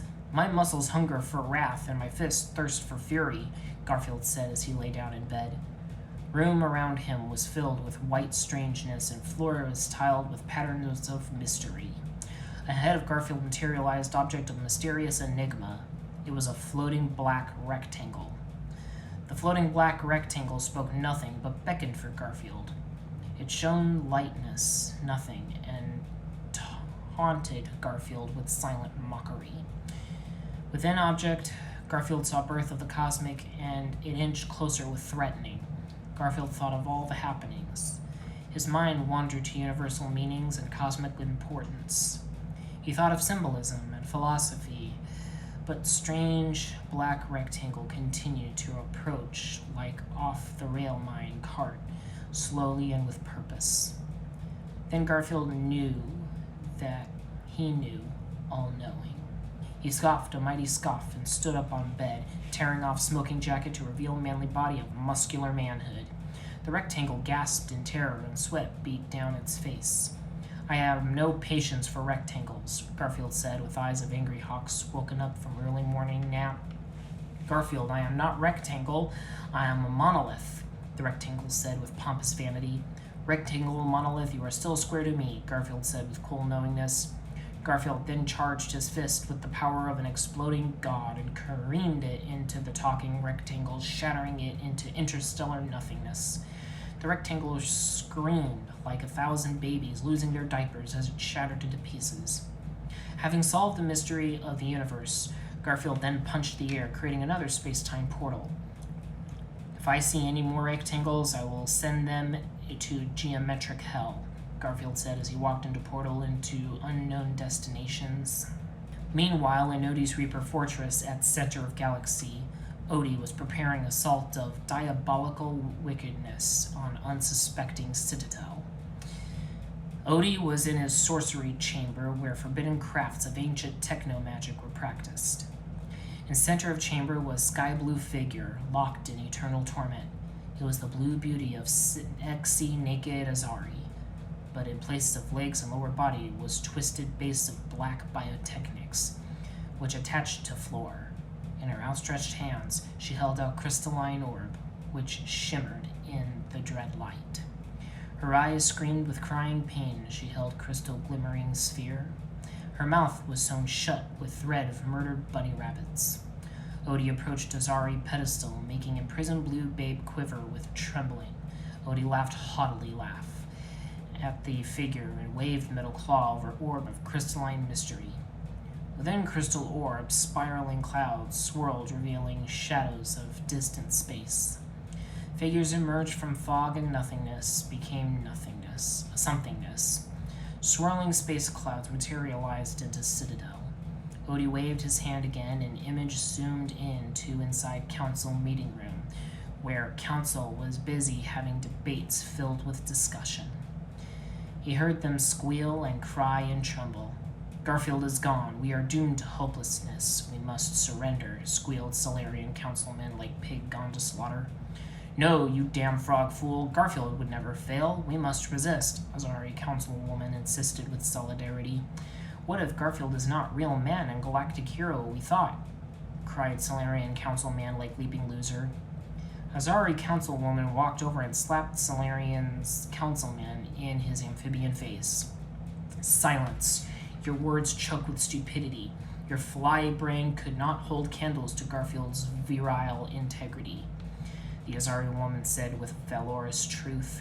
Stop it, you two. We must keep our heads, the Turian councilman said with meditating. The three councilmen continued to squabble with no results. They were lost like blind babies in a labyrinth of woe, and Odie looked on with dark delight. His face erupted into a sinister smile of stained steel.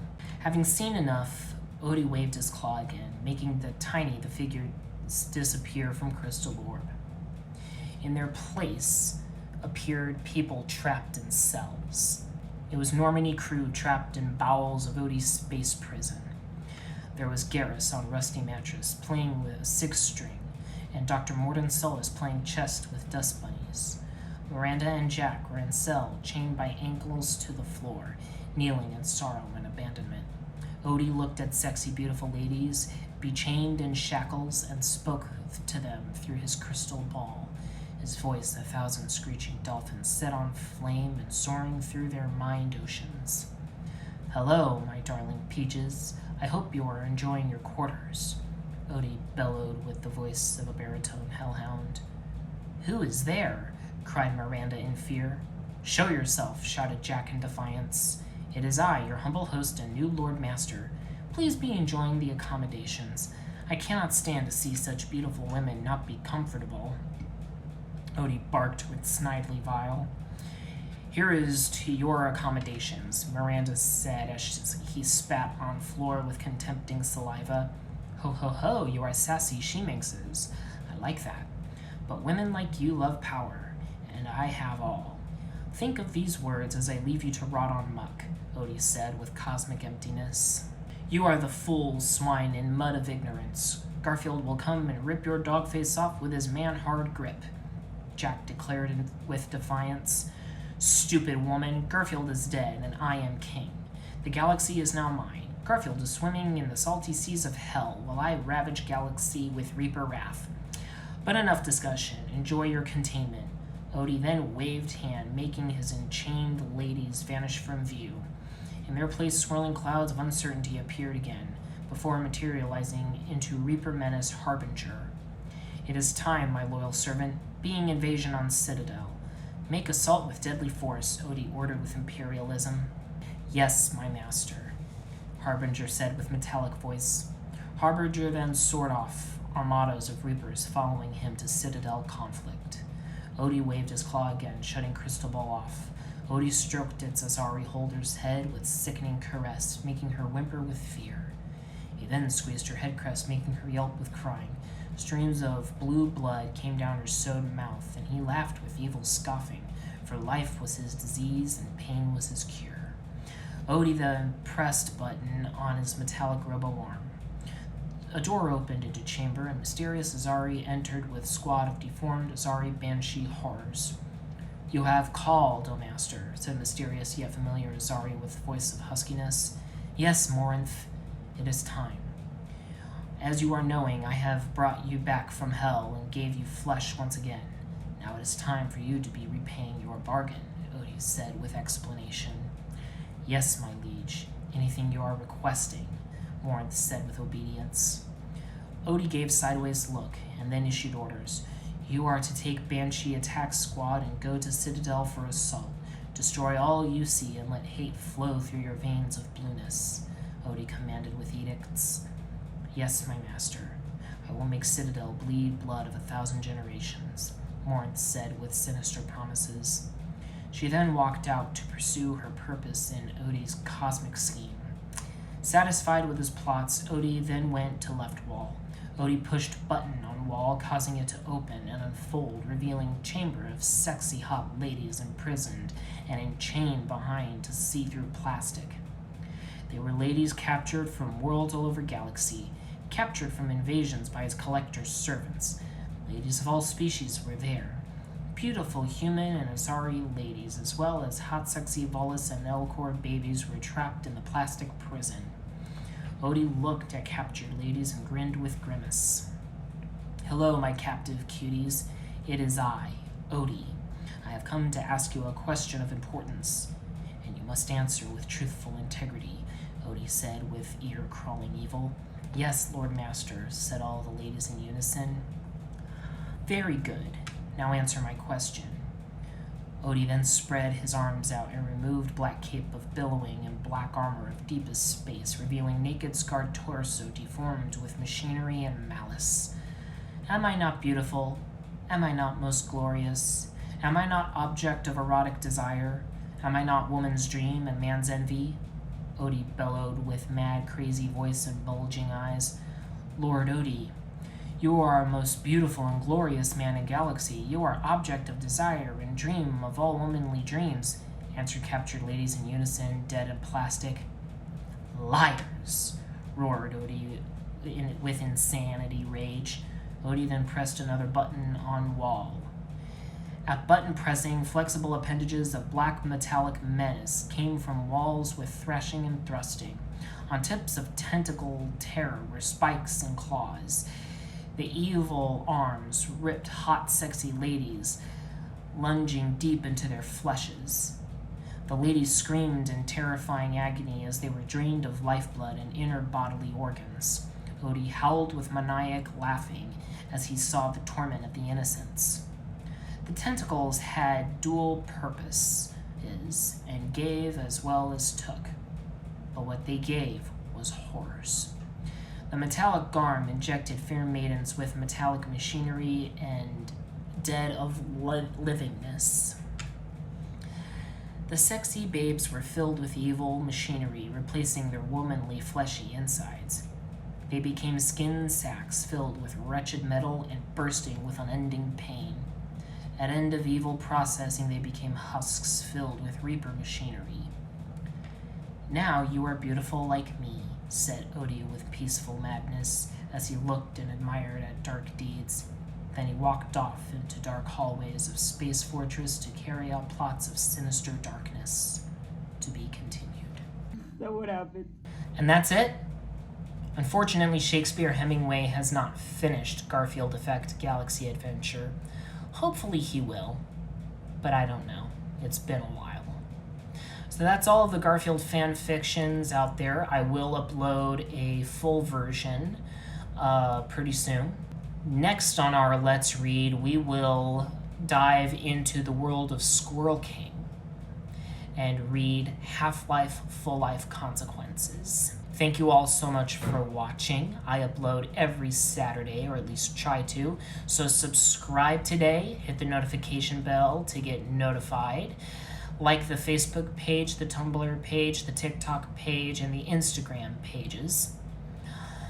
Thank you again all so much for watching. Please stay safe and healthy. And remember, it's chaos. Be kind.